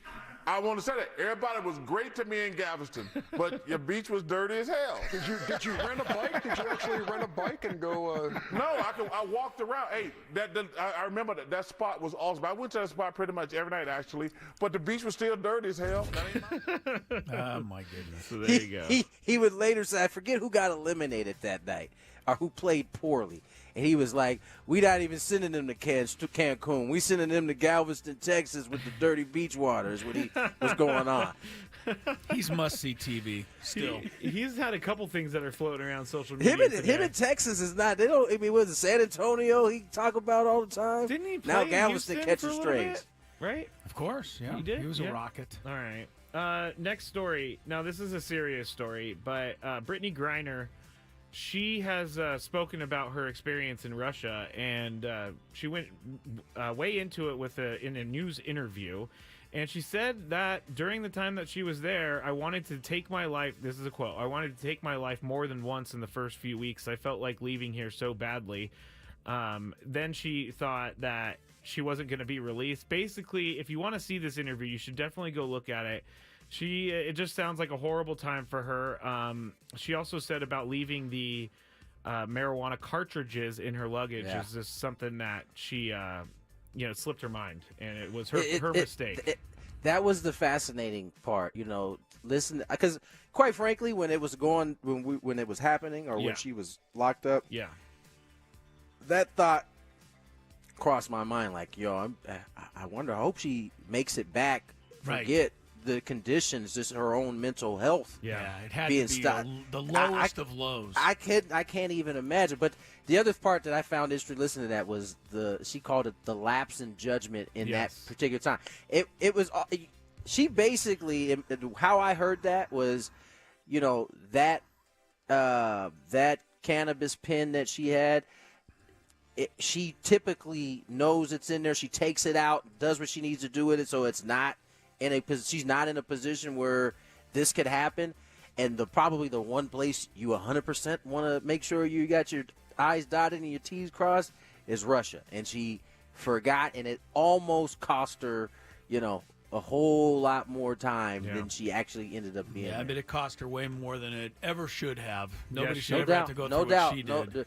There's no doubt. It was a mistake. But, she said she faced awful living conditions. The mattress in her room had a big blood stain on it. There was minimal toilet paper, no soap in the bathroom. Just the helplessness of not knowing whether you'd ever get to leave and there. being halfway around the world. That had doubt. That had to be bad. All right, here's the report on Rashee Rice, and this is according to James Palmer, who's a former NFL Network on-air talent. We've had him on the show. We had James Palmer. Yeah. Well, according to James, he was chatting about Rashee Rice with Steve Smith on the Carolina Panthers Stars podcast. And Palmer says that Andy Reid, Patrick Mahomes, both know for a fact that Rashee Rice is going to receive a punishment from Roger Goodell. Being part of that racing behind the wheel caused a big accident. Everybody knows the story by now. But the Reid, Mahomes, and the Chiefs are bracing for, according to James Palmer, at minimum an 8-game suspension, half a season. Wow. For the second-year wide receiver, at minimum. Now, this is not being reported by, AP or ESPN or NFL.com, but this is according to a guy that, seems pretty well connected. We'll see what the actual suspension is for Rashee Rice, but that would be quite the blow to the Chiefs. Half a season. Yeah, that would be. Yes, sir. Because especially when you consider he was literally their only wide receiver that could get open last year. I know they got this. Yeah, that's probably why they traded up to get this guy. Yeah, I'm sure they know they got the young guy from Texas that is an absolute burner. But you lose a guy like Rice, it's only going to put that much more pressure on the rookie in his first season. Yeah, definitely. 8 games. They'll be lucky, honestly, if they get 8 games, because it sounds like it could certainly you can make the argument that it could be a lot more than 8. Yeah, we'll have to wait and see what the NFL does there. Good point, you got another Chris. one? I do have another one, and it has to do with Tiger Woods, actually. Tiger Woods. Yeah. Tiger Woods was on the Today Show. I believe he did this interview with Carson Daly, which is like my high school years, like colliding. Tiger Woods and Carson Daly. Carson Daly from TRL. We're going way back. Yeah, I remember where he was from. Yeah, he's I on heard the Today from Show. him in a while. No, he's been on the Today Show for a long time. He's like he's like the pop culture guy on the Today Show. Okay. But they were talking about his daughter, and his daughter doesn't like golf because of one reason. And Tiger said, quote, "She has, I think, a negative connotation to the game because at that time when she was growing up, golf took daddy away from her. I had to pack and I had to leave and I had to be gone for weeks.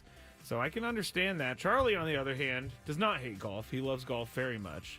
Does he want to be like that? I think she should. He can be like I think that. she should like golf because I bet you that sports car that she's out there driving around these days and the big, huge house that she How do lived we in. know? How do we know, Chris? I don't know that we know, but I'm assuming that somebody should tell her that golf had a lot to do with the reason why she has a lot of that stuff. See, this is a great conversation. This has been a controversial. Do you remember the other day? You remember the other day, Chris we had. I think you had a question in there about bloodlines. Oh, yes. I actually think that this is the bigger reason why you see less sons or daughters, and daughters of athletes playing. Is because of this part right here. Is that they don't get to see their parents a lot, and they do build resentment. I have there's plenty of baseball sons I grew up with that grew a resentment towards baseball because their pops was always gone. It doesn't sit the same with every child. And I think that's a bigger reason why you see less, bloodlines in terms of it being involved in whatever sport, because, that's the thing that most of the sons or daughters of athletes struggle with the most is the fact that, their friends have their dads around a whole lot more in general than, most athletes' kids do. It's an interesting point that obviously those of us who don't have athletes for parents don't think about. My dad traveled interesting. For a lot of my childhood. Like, honestly, he was gone for 2 weeks at a time doing his job, always on the road. And I know that it put a big strain on my mom. Like, growing up, my dad wasn't at some of my games, and I could kind of understand it. But it put more of a strain on my mom than anything, having my dad gone all the time. Yeah, that's a fact. It's different for every kid. Some kids, it don't even faze them at all. Some think about it little. Some fixate on it. Yeah, I didn't help either by being a bad kid. So you haven't helped since. Well, I'm a much better kid than I used to be. All right, let's finish with LeBron James. LeBron James. At the Denver Nugget game the other night, LeBron got called for a foul.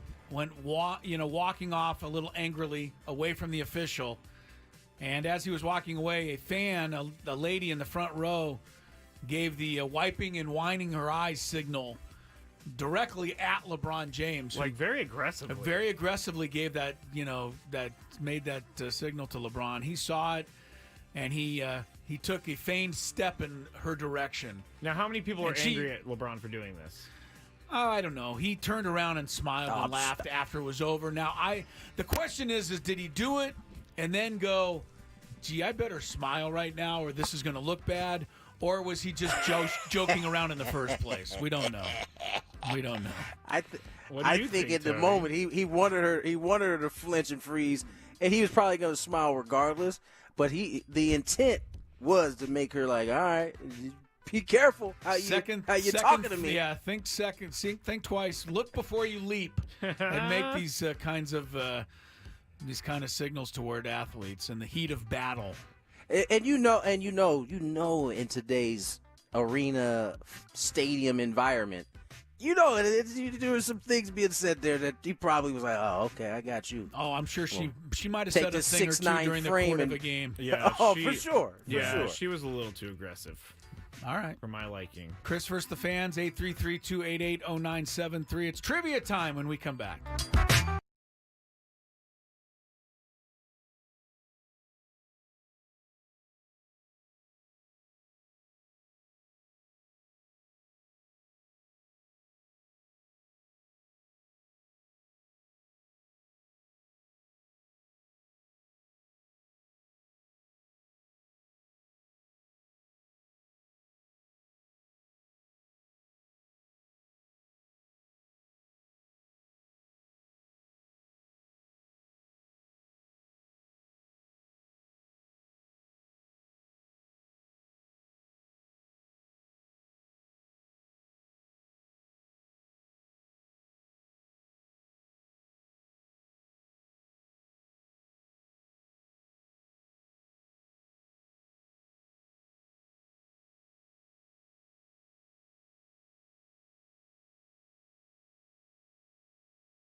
Into the 4 o'clock hour we go. Tony Gwynn Jr., Chris Ello, Matt Skraby.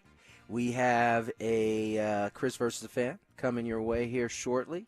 Looking forward to the Big Five. There's some good stuff. There's at least one good stuff in there I can't wait to talk about a little just later one on topic. in the show. Quick score update. I don't know the other topic, Skraby. Okay, I wasn't dogging your Big Five. Having been a part of the Big Five every day for the last 4 or 5 years, probably fair of him to guess that there's only one really good topic today. All right.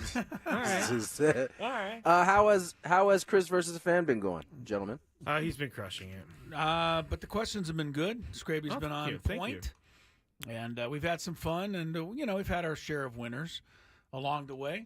Yes. So we'll see what happens today. Chance for everybody to go to Las Vegas. We know that. Yes, we do. I don't know that Skraby put yes, he did. Put it in my sheet. Very good. Heck? It wasn't in here the other day. Qualified for a chance you just to win. couldn't find it. Not true. Grand prize 2-night stay, Westgate, Las Vegas Resort and Casino. 2 tickets to see Cool in the Gang, soon to be Hall of Famers. They're backed by popular demand, multiple sold out shows. Cool and the Gang on stage at the Westgate. Their residency through the end of this year. You can get tickets now at Ticketmaster.com.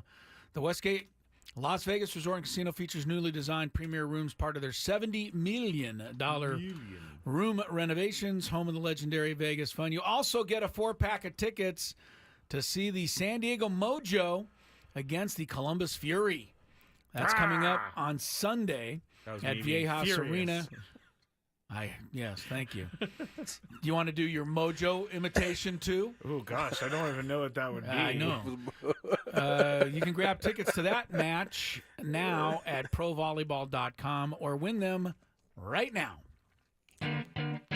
If you had one shot, one opportunity to take down the human almanac himself, howdy do. Now is your time. Listen to me, this guy is dangerous. Now is your opportunity to win a prize. Well, I hope you know what you're in for. Chris versus the Fans starts now on 97.3 The Fan. And before we get into that, this hour on 97.3 The Fan is brought to you by The Farmer's Dog. Fresh, human-grade dog food from a healthier weight to more energy. When you switch your dog's food to The Farmer's Dog, the effects can feel magical. Just ask Ben Higgins. He eats his own dog food, according to According to his commercial. He said he loves it too. I think you're hearing it wrong. You were the one who pointed it out. I know, but the more I thought about it. Okay. Now all of a sudden it comes to the air. I can't believe Ben is sticking a fork in the can of the farmer's dog food and munching. It's people food. Yeah, well, apparently so. It's just real food made for the health of dogs. Get 50% off your first box at thefarmersdog.com/radio. Ben, if you're out there, please set him straight and tell him that you do not eat your dog's food. He said he loves it too. Sorry, Tony. He loves it for his dog. Yes. Oh. I mean, see how you could glean that information. I'm going to let you marinate on that one. Yeah, I just figured it out. Thanks, guys. Great. All right, let's get to the rules. But it's too late. You figured it out too late because you now put it into everybody's head that Ben Higgins eats dog food. And they won't be able to get it out of their head. Please don't ask him during the show tomorrow if he eats dog food. They will. Rules. You have to make it through 3 questions. Each question will get more difficult. If you get the question right, you move on. If you get it wrong and Chris gets it right, you're eliminated. But if Chris gets it wrong, then you move on to the next question or you win. And if you're a first-time player, let us know before you get into it, and you'll get the first question for free today. I was trying to update the score of the game, and so anybody who cared, 33-24 Pacers at the end of the first quarter. Yeah, go ahead. He just vomited. Yeah, I wasn't happy with that. You okay, Tony? Yeah, no, I just saw this new report that came out. It was by Andrew Marchand of The Athletic about MLB and some streaming stuff. We'll get into it after this, and I have so many questions. All right, let's get to our first contestant, Brandon. Welcome to the show. Happy Thursday to you. You ready to roll? I'm ready. There he is. And Brandon, he said he's ready. We're getting some. The chat has been saying we're ignoring the chat and Chris versus the Fans. Brandon is an active part of the chat, so now we have a chat person. Okay. Wait, what's happening? The chat is The chat upset. says they never get through. I hate when the chat gets upset. Well, let me tell you, your boy Skraby is he's something else when it comes to this board and who he lets on, who he doesn't. You got to be on his good graces. You guys aren't the ones who get the DMs telling me that I'm fixing the game because I don't want to take their phone call. Who is telling you this? The Denver Nuggets radio announcer? Maybe it was him. Anyway, all right, Brandon's ready. All right, Brandon, here we go. First question.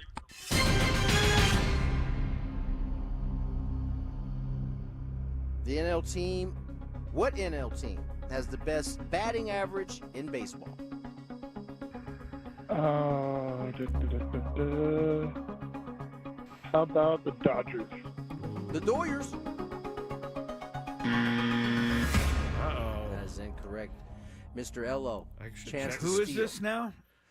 Best Sorry? NL team, best batting average in the National League as a team. As a team. I'm just confirming right now. Chris, you can dilly-dally No, for you a can't second. confirm now because, you actually have to confirm now. I'm going to. That's the problem with you write these questions. Brandon is correct. My What? bad. Yes, I wrote this 2 days ago. I just realized 2 it. days ago, the Braves were ahead. Yes. Now the Dodgers So Brandon are. gets it right. Brandon, you were correct, man. Here we go. Nice Question job, number 2. Brandon. All right. He says, all right. You're unbelievable, by That the was way. bad. I will You admit, are that was bad. unbelievable. That was bad. Anytime Skraby has to look something up without us having to question it, he's already. He's in the bad that was pocket. bad. And Brandon got it right, so we move on. That was bad. Who holds the record for most career home runs for the Boston Red Sox? The Boston Red Sox. Was it Ted Williams? Oh, wow. That's with Ted. Nice. I thought we were going to get a big poppy. Teddy Ballgame. Manny No, Ramirez Teddy or Ballgame something. way up there. All right. And if Teddy I didn't Ballgame think Poppy was there long enough. No, Ted missed 3 years or so because of the war Certainly, as well. yeah. If it wasn't for that, he'd be up in the 600s, Ted Wow. Williams, in home runs. Yeah. All right. He You're was on to good. question number 3, Brandon. Nice job. Padres shortstop Ha-Seong Kim and right fielder Fernando Tatis Jr. collected their 2023 Gold Gloves this past Saturday. Who was the last Padre to win the Gold Glove Award in consecutive seasons? How about Greg Maddux? Ooh. Greg Maddux. Interesting. Stay there, though, Brandon. Yeah, this is pretty tough. Gold Gloves in consecutive seasons? Consecutive. And I know this answer is right because it came from... Just stop talking. Okay. Oh, Let it you know go. what? He's the best hitter on the Yankees. Trent Grisham, just recently. Trent Grisham. That's my guess, anyway. Back to back. No! Wow. He did not go back to back. He took a year off. The answer Brandon. is Mr. Adrian Gonzalez. Good for you, Brandon. Yeah, stay right there, Brandon. Brandon is our winner. Stay on the line. Skraby will get your info and get you locked in to possibly head to Vegas. I caught the second year of that Gold Glove when I got traded here in 2009. Adrian was legit defender at first base. Really good. Could pick it. Could have some range. Just, he reminds you a little bit of Rafael Palmeiro. You know what we were talking about on the speaking of range at first base, and we're going to have Jake Cronenworth, by the way. Skraby brought this up earlier, but we're going to have Jake on as our Friar Friday guest tomorrow. But I wanted to ask you, because I'm going to ask him tomorrow. He plays off of the first base bag further than any first baseman I have ever seen, Tony. And I don't know that this is... I believe Jesse's talked about this quite often, so I'm assuming you've been in on this discussion. Is this, he's using his athleticism. Why does he play so far off? He steals a bunch of hits in the hole. That's exact. But, I mean, the line is wide open, but it doesn't seem to ever, cost him in that regard. I think it's amazing, and because you see a ball off the bat, from the center field camera on TV, the other team hits it, and you go, oh, no, that's a hit. And then Jake's right there. That's technology. That's better ways to scout And they know they're willing to give the lineup because no one hits it down the line very often. Yeah. At least in the teams that you're seeing, right? Though he's playing there because the spray chart says that particular guy, you're better off here than you are anywhere else. Right. And when you think about it, a lot of times the Padres are like right in the right spot. They don't have to move very far, or they're in a spot where they can step in a dive and make a play. And it's because they do a really good job with defensive alignment beforehand. But isn't Jake even more pronounced, Tony? Or no, that's how all the first basemen are now. Like, okay. Unless you're holding somebody on first base, and then you kind of have to get off that way. That's probably as close to like the normal first base that you're used to seeing guys play. If there's nobody on, a lot of times you'll see the first baseman like almost in the second baseman hole. I know. In a lot of occasions. So and the amazing thing it's not just Jake. The only thing the thing that people don't realize or notice, and having played first base quite a bit, not at Jake's level, but still the same position, he's so far off that on a ground ball to shortstop or even a hot shot to third base, he's not able to even run to the bag and be there to take the throw fast enough, right? I mean, he has to sprint to get there, to get the throw from Manny or sometimes from second base as well. Yeah. And that takes a lot of athleticism and coordination to sprint over there, find the bag, get your foot on the bag, and then find the throw and make the play there. That honestly is kind of the norm now. Like you have to be able to do that to play first base now because that's how all the teams are playing. And I think now, it took a little bit of time for infielders to get used to it, but they're much better now when there's a hard shot. It's not any of those bases, actually, that you just mentioned, too. It's the play to second base. Because a lot of times, because the first baseman is so far over, there's a split second they think they can get to it. So there's usually like kind of a hesitation towards it. Yeah. And then they got to work back. And you've noticed over time, I'd say like the last 7-8 years, infielders are good at like timing it up. They'll take it, they'll kind of pat it again, and it's within rhythm. Whereas when you first started seeing the shifts, like back before there was a shift rule and things of that nature, there'd be a lot of errors because that timing was messed up and guys weren't used to it. I think by now, so many first basemen have to play that way or are playing that way. I think infielders have gotten used to it, and I think first basemen have gotten used to it. Well, I think Jake just really he may not line up further off than anybody, but I think he's covering as much, if not more, ground than any first baseman. Yeah, that doesn't mean that his range still isn't into the hole. He gets over there. That doesn't mean his range isn't exceptional. I mean, he is a former shortstop playing first base. So that is what the chat said. He's he can range so well because he's a shortstop. I'm impressed by it. The other thing I'm always impressed by, but I don't like to let it pass by without a comment, is the leadoff play by Manny Machado in the top of the ninth yesterday. I know Suarez had a clean inning, but who knows? If he doesn't come in, barehand that ball, and make it look easy and throw Jonathan India out, the Reds get the lead man on. Maybe they get something started in the ninth inning. But as you said correctly on the TV broadcast, you just can't hit it there because Manny's just too good. He's too good. But that play was not easy, Tony. He made it look easy, though. He sure did. He just snatched it with his big paw and just kind of like flung it over there. He's the best. It's light work for that man over there. But let's be fair. The official word on Manny Machado: 0 Gold Gloves at third base. So, just want to remind everybody that Nolan Arenado has them all. Thanks in for his stirring that little anger machine. Yes, I know. That is kind of wild when you say it like that. Like when you say 0 Gold Gloves. He doesn't have any. Base. Yeah, he does have a couple at shortstop. I was gonna say, but not at third base, and he's unbelievable. All right. Is it me? Yeah. Are you? Is it you? Me? All right. Let's get to break. I believe we have one segment in between what is going to be. We're all hopeful a good Big Five. Skraby, you look like you want to say something. Go ahead, buddy. Oh no, I was gonna say we're gonna talk about that Bally's thing here next, but yes, we do have some good topics in the Big Five. Bally's, Roku, All of it Roku. when we return. Oh, Roku. Oh, this sounds like is it streaming Roku? stuff. Is it Roku? I think it's It's not Roku. Is it Roku? Sorry. No, it's Sorry, okay. Roku. But whatever it is, Roku. it's streaming, and that gets me getting a little nervous over here. It's all nerves when we return. Here's some traffic. From the night.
Enjoy listening to Sammy Levitt's podcast, Inside San Diego Baseball.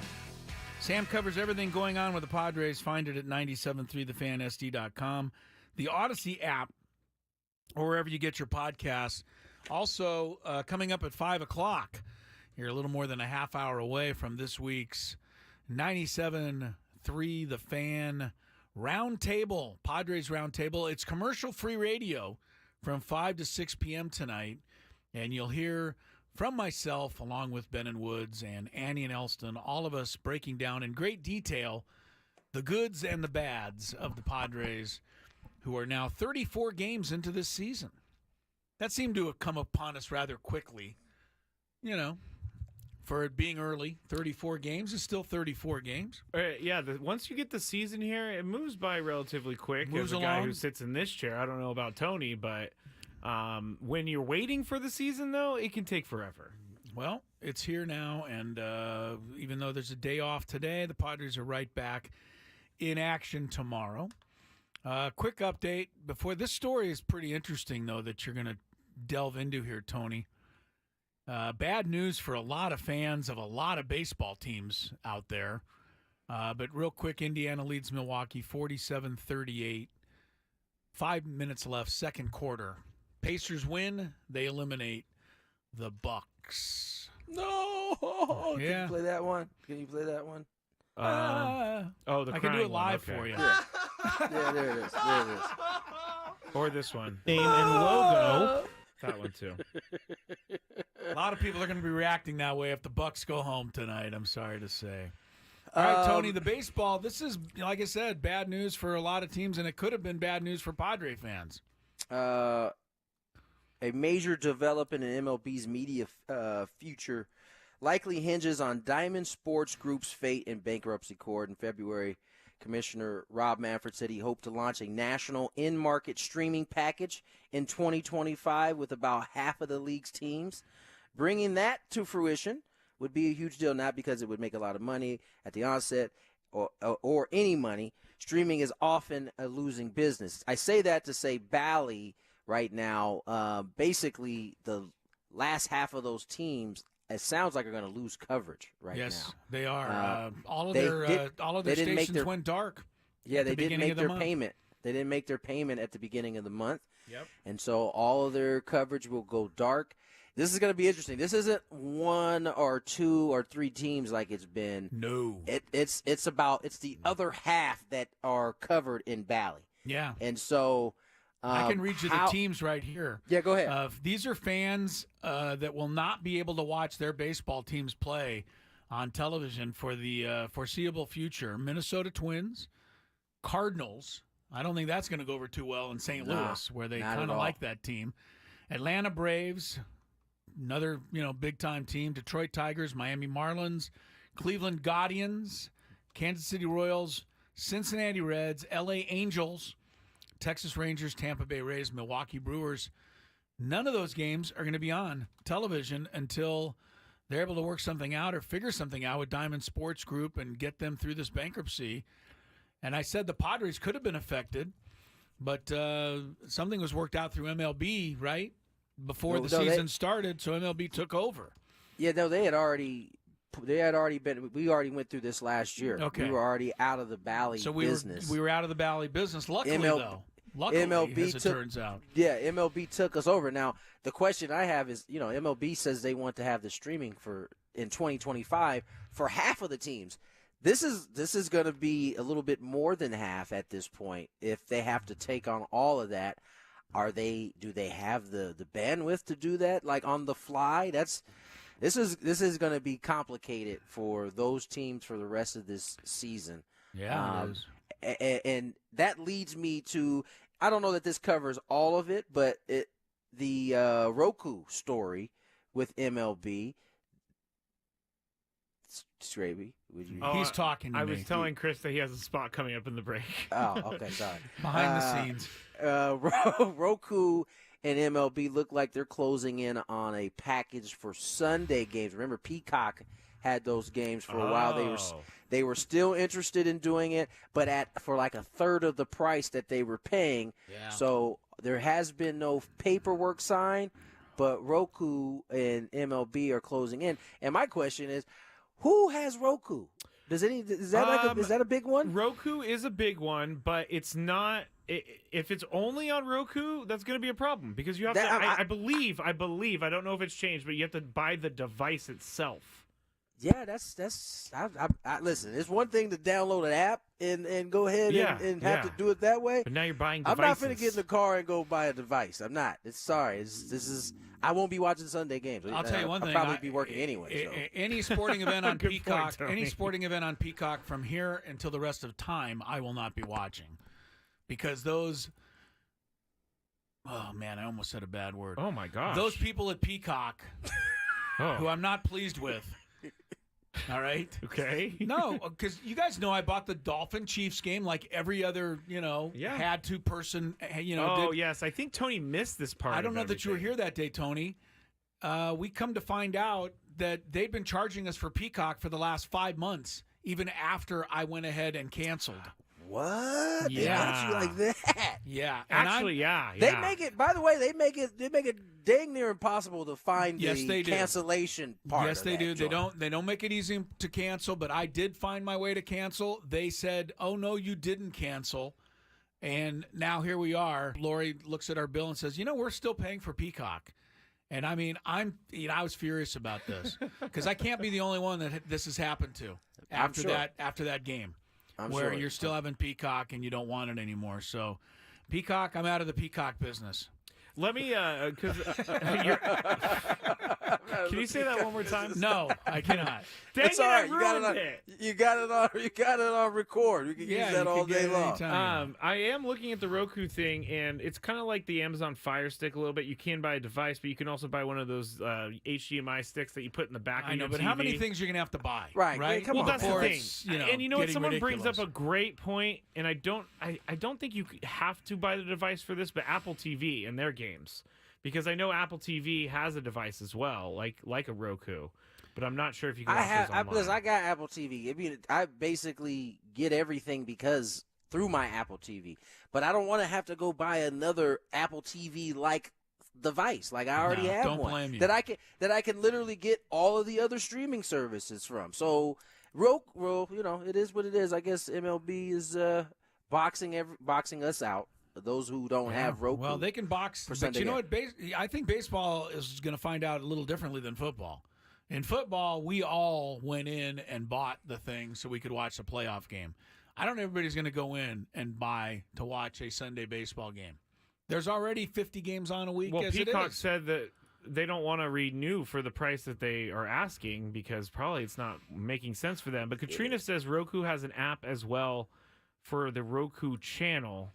Anyway. Okay, so if I can get it through the app, then all good, and I won't have as many. I still won't get it, but I won't have as much, fodder to talk about. Do you guys have any idea how confusing and convoluting this is to the Chris Ello brain?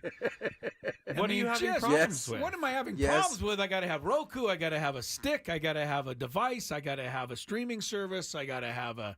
Come on. Someone's saying Roku TVs are very cheap TVs that most people have in their homes by now. I don't know anyone with a Roku TV. Oh, so wait, it's a I guess it's a TV? What I have in my household is a Roku little box that connects to the TV.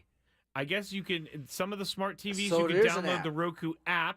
But I don't know if I don't know if that's going to allow you to have access to MLB. I almost want to go back to the days where I had to stand up and physically turn the channel on my TV dial. Oh, no one wants to go back to that. And change back the antenna ears to get good reception.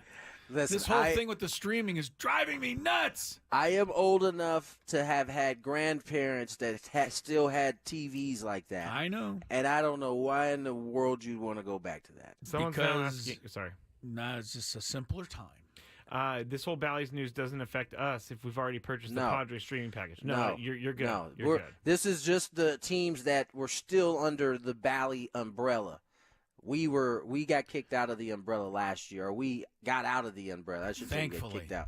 They couldn't pay the money that they owed the Padres. So Jed says the rabbit ears. Remember those, Chris? Yes, right. That's what I meant. Rod said just add tinfoil to the antenna, Chris, and you'll get it. If that works, then I would do it, but I don't think that would work. And McKee also says we're all very aware of how Chris feels about streaming. Yes, yeah, no, he's not a fan. I gotta be speaking for some other people out there. No, I you can't be definitely the are. You only definitely person that gets, You definitely are stressed out about Chris all that. Ello is the only person stressed out about this, and that's just in on the chat from a guy named No, Skraby. he just made that up. I was about to say he definitely made that up. Nobody said that. All right, well, Crazy that's confusing and great.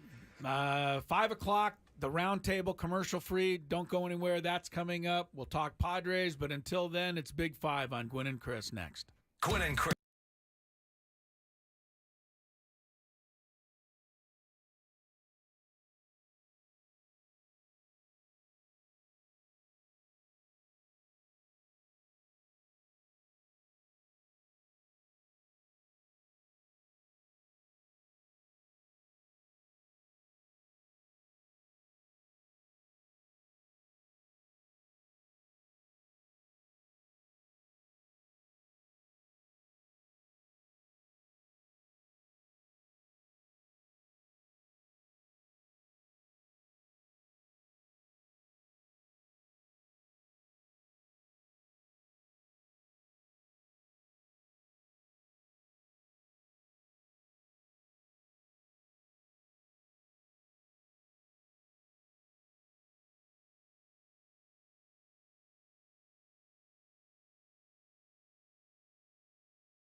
San Diego's #1 sports station, 97.3 The Fan.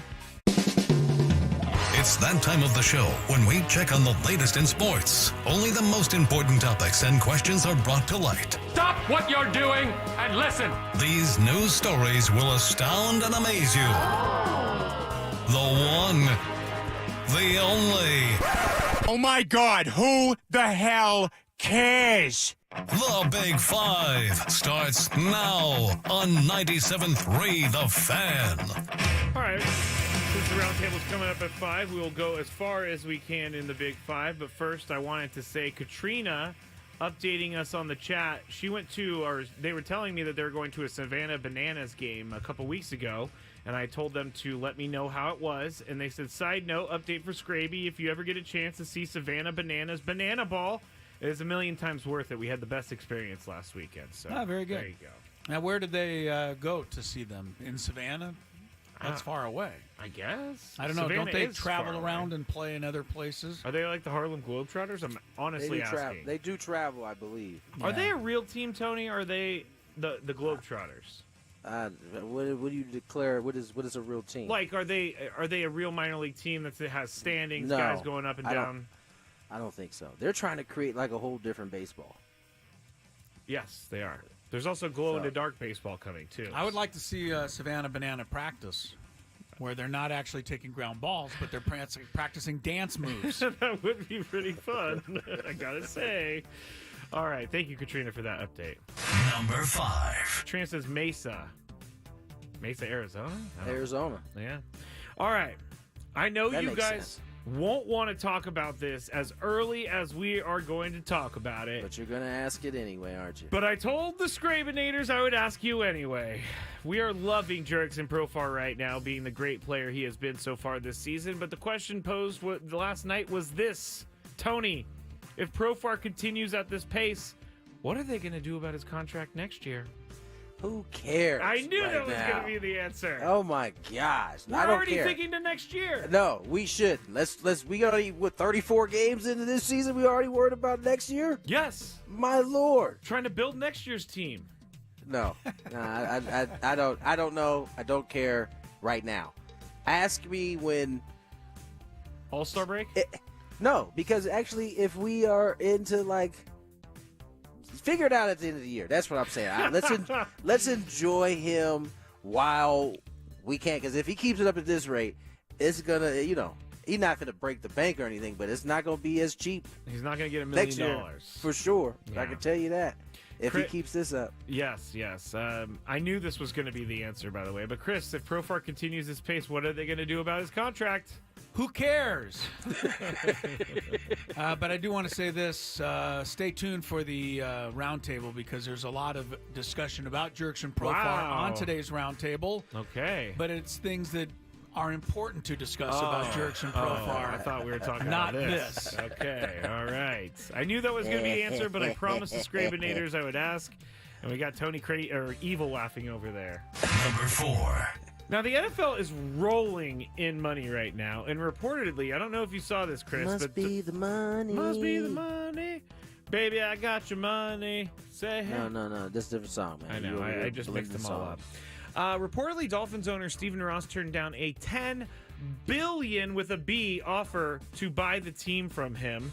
For more than a decade, though, it's been obvious that voters are not going to support any proposal to give NFL owners taxpayer money for stadium construction or renovation.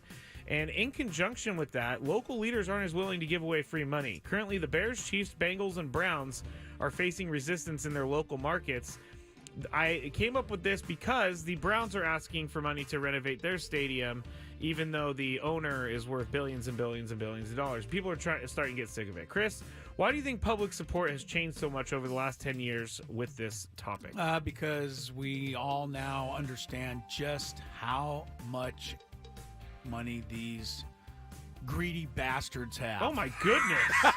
Oh my goodness. Am I supposed to dump that? I don't know, but it's too late now. I think that answers it, though, doesn't it? I mean, I think we all kind of thought we knew how much money NFL's owners had, but now we know. Yes. So it does seem crazy for us to have to give them some of ours just so that they can make a ton more money.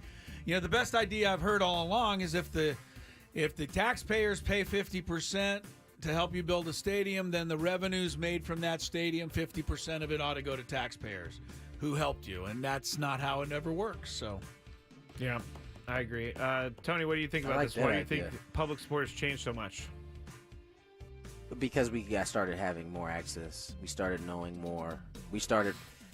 It became easier to add. You know what I'm saying? Because for a long time, the numbers were never available, or the numbers that connect to the numbers weren't available, so we couldn't really figure it out. But we've learned more, and because we've learned more, we realize, damn, y'all got quite a bit of money. You make a whole bunch of money off of this. Whether you win or lose, right? You can fix the game so that if you're losing, you're actually winning, right? And so why are we, our taxes going up? We already pay a bunch of them anyway. Why we gotta add to it? And so I think that people are just like, they're dug in on that. And I think, on the government side, I mean, that's politics. They realize the people are dug in on it. They don't want to be on the wrong side of that. Exactly. And so of course they're gonna say the same thing now, because they know they can lose their job over it if they go a different route. And so, I think at this point the jig is up. Like, the jig is up. Like you're gonna have to start at least paying the majority of it, or enough to where people in that particular city feel comfortable giving whatever little bit they got to give. Yeah. But you sure enough ain't finna get those days where you only have to pay half. You're gonna be probably forking over a lot more of it. And I think ultimately it could end up being a better business deal for them. I mean, you got to spend a little money to make some money. Exactly. And this kind of goes back to what happened with the Chargers here in town, because my opinion on this whole thing has changed. When the whole Chargers thing was going on, I thought, pay the taxes, let's get a stadium built. But over time, I mean, I don't really know that it would have been the right move. I'll say this, that not all of them are in the same category, right? Like, sometimes you need an owner that actually is a real owner. Like, a lot of these owners who are asking for money have like boatloads of it. Yeah. And I'm not saying the Spanoses don't, but they're probably, my guess is they're not in like the top tier of owners and what they make. No. But to your point though, yeah, all of that looks a lot different now than it did at that time. It does. Well, good for people. Number 3. The Chiefs guy's like, I win you 3 Super Bowls. You can't just pass a tax. No, I think you're like the ketchup guy. Isn't that what the Hunts do, Chris? Heinz. It's like you got. Not only do you got the this Hunts? team, you got Hunts. ketchup. They're a ketchup company?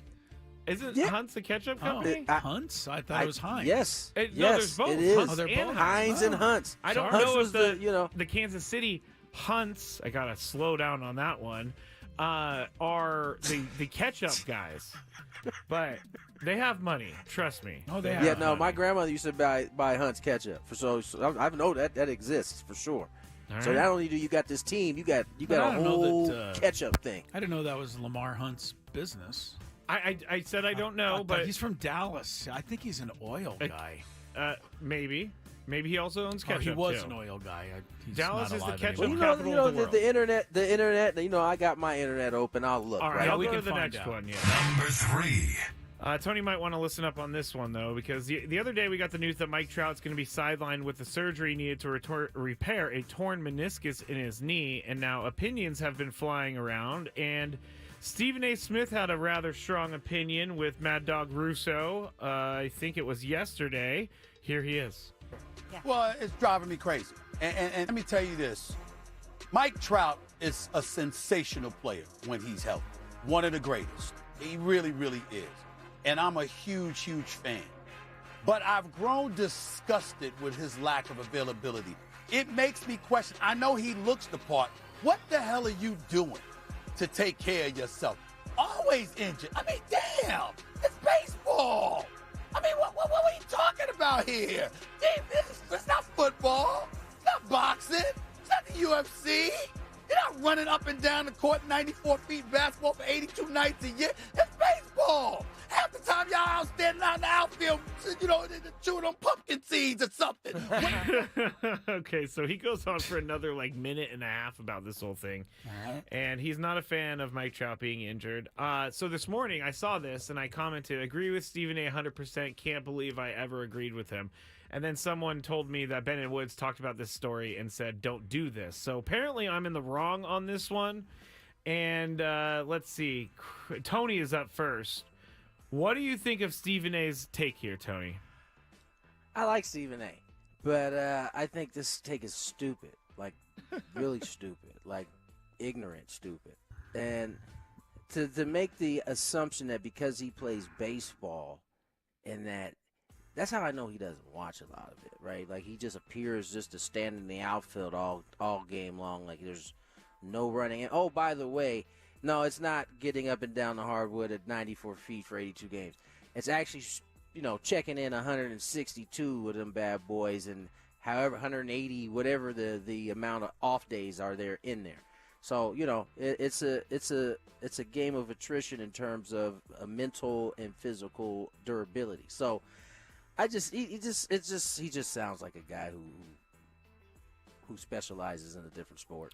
It'd be kind of like me hopping in on hockey and having some wild take about whatever said thing, knowing I don't watch it enough to even be able to comment on it. Part of me just listening to it there, part of me knows that he was playing up that shtick a little bit. He could hear it in his voice, he wasn't dead serious about it, but I just would have liked to hear him say something a little bit more educated. Someone commented immediately saying, doesn't he cover a sport where guys load manage all the time? Which is kind of funny. And to be fair, he's definitely on Kauai all the time. All right, well, he's been consistent, I guess. So it's consistent, but it was his reasoning. Because they're not doing 94 feet of basketball, there's no way that he could, be hurt or anything like that. That's the part that irritated me. Chris? It was clickbait. I fell for it. Hook, yeah, line, and but sinker. that's what it was. I don't think even Stephen A. Smith believes himself on this one. Yeah. Because he's being critical of one of the best players the game has seen in the last 25 years. The one thing I'll say, Trout does seem, once he's injured, he doesn't seem to always come back very quickly. But he might be a slow healer. I don't know what he's, supposed to do about that. Well, this is a meniscus, so it ain't gonna be a quick situation. It's gonna be 2 or 3 months. He's had a broken, what's a hamate? Tony broke his hamate. I broke my hamate. Yeah, it's in your hand. Yeah, Tommy Pham did it too. It's right here. It's like the palm, the inside of your palm. Yeah.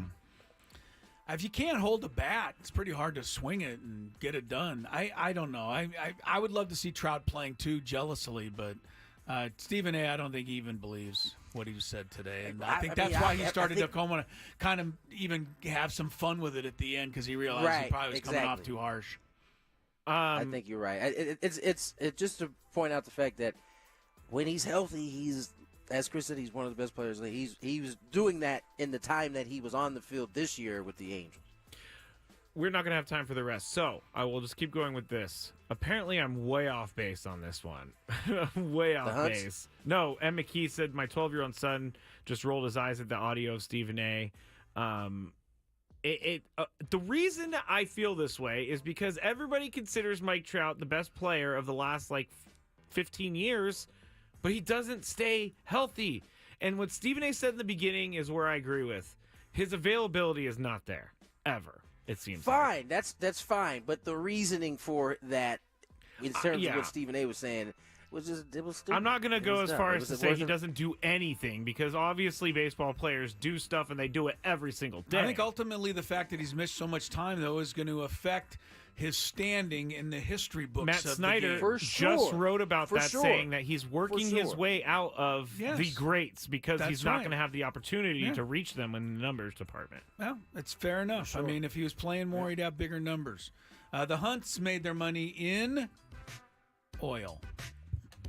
It was Lamar Hunt's father, who was a oil fortune guy. I'd rather than be ketchup I owners. think you would, but that wouldn't be accurate.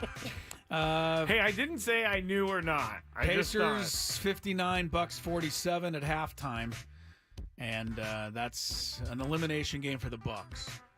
See everybody tomorrow, too? Yes. Right? Yes. Tony, enjoy your evening there in Phoenix. Watch out for the bees. Yes. Skraby coming back with the Skraby Chronicles at 6 o'clock, but next it's the commercial-free baseball roundtable talking Padres on 97.3 The Fan.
Strap in for another commercial-free hour coming up. We are back with our San Diego Roundtable Pizza Padres Roundtable with almost all of our 97.3 The Fan hosts.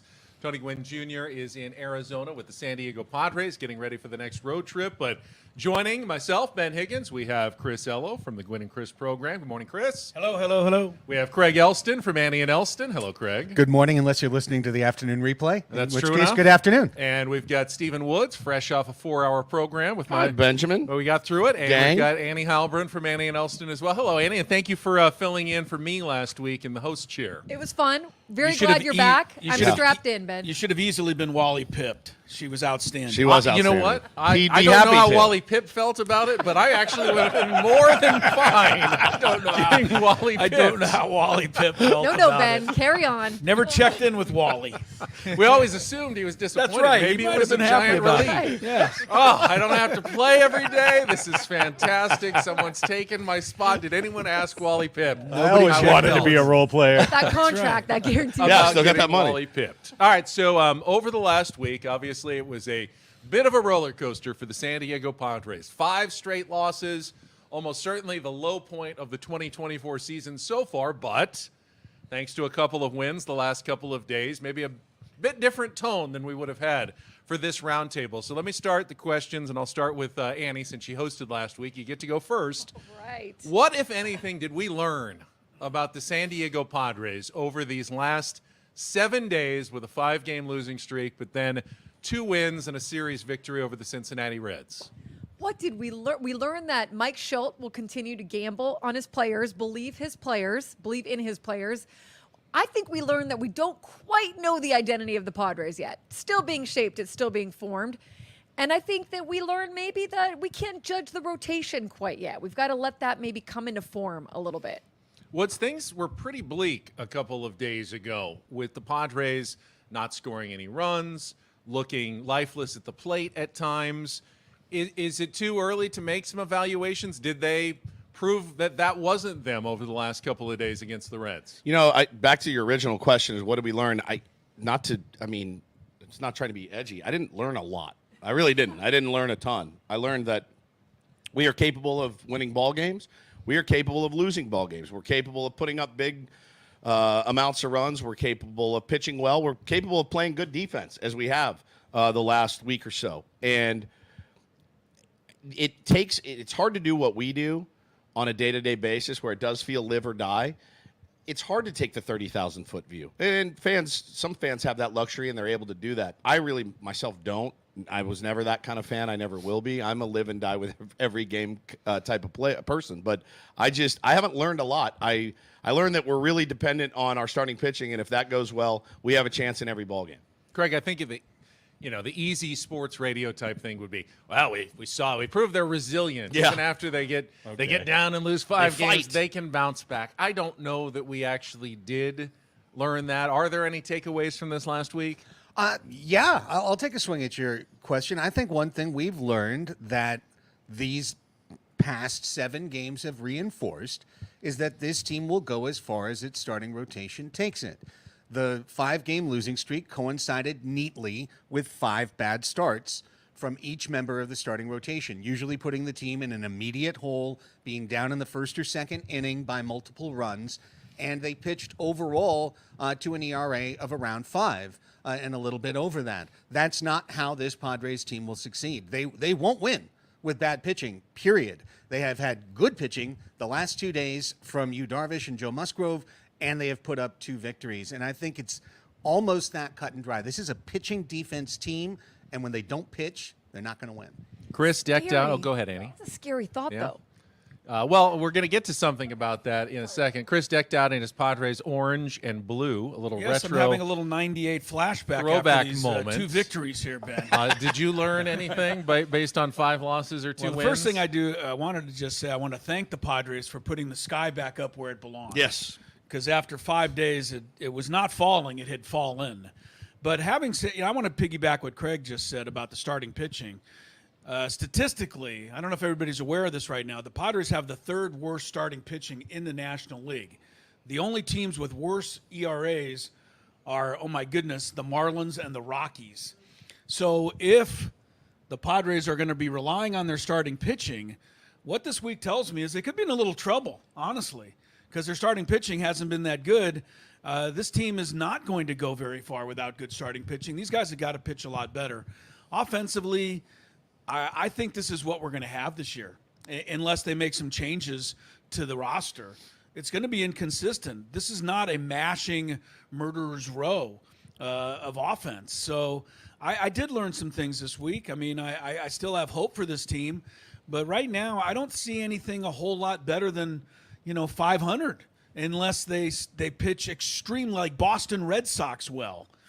Boston right now is like all 5 of their starters are pitching lights out, but I'm a little concerned after what I saw this week, honestly. Well, I guess that is a sentiment that's shared across the country a little bit, because I was actually surprised when I logged on to ESPN. I saw Jeff Passan write in a very long column, item number 7, which disappointment this year is the most doomed? And I go, ooh, these are going to be some bad teams in here. And he wrote, of the first month's 7 biggest disappointments, the Arizona Diamondbacks, Houston Astros, San Diego Padres, San Francisco Giants, St. Louis Cardinals, Rays, and Toronto Blue Jays, who's in the most trouble? I was going, wait, the Padres are a giant disappointment so far this season? Not to us. Does that make sense to people? Would you call the Padres a disappointment? He wrote, the Padres and Giants are repeating 2023 in the worst way. Nothing about them suggests they'll contend. Nothing about them suggests bad enough for the lottery. The Giants can't score runs. The Padres can't prevent them. And that is what Craig brought up as the biggest concern. But is it a season-ending, a hope-crushing concern, as Jeff Passan seems to indicate here, that the Padres are almost hopeless going forward? I don't think that is the case. However, what we revealed over the last week is that the trap door is right there, meaning it took one starter going out of the rotation to have things go into a state of flux, because the piggyback of going through Waldron to Vasquez to a struggling Musgrove was just way too much for the team to overcome. Then Cease, now you're the stopper. Oh, you don't have a great game. Now we're in big trouble. So that is what I think Padres fans have a right to be concerned about. There's young arms coming. They're not ready yet for this club. So they need this group to hold the fort, and they need to be good. I haven't lost faith that they will get a little bit or a lot better. I think that they're coming off of a weird spring training, a weird ramp up. I feel like they're going to improve and lock down more. Now, you're still going to have some of the difficulties of guys coming off of injuries, Michael King learning how to be a starter, things like that. But I don't think that this is like the peak of the rotation. And by the way, where's the offense then? Where are the guys that are in the top of the lineup?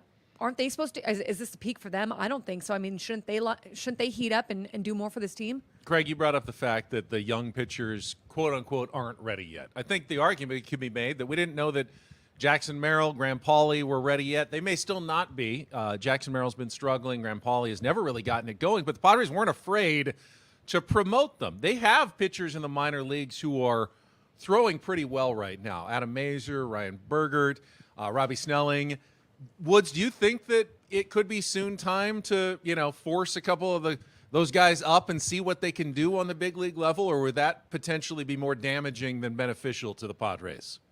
Man, if I knew anything about player development and when it was time to call up players, I would not be here with you and you guys. I would not. I would be in an organization somewhere.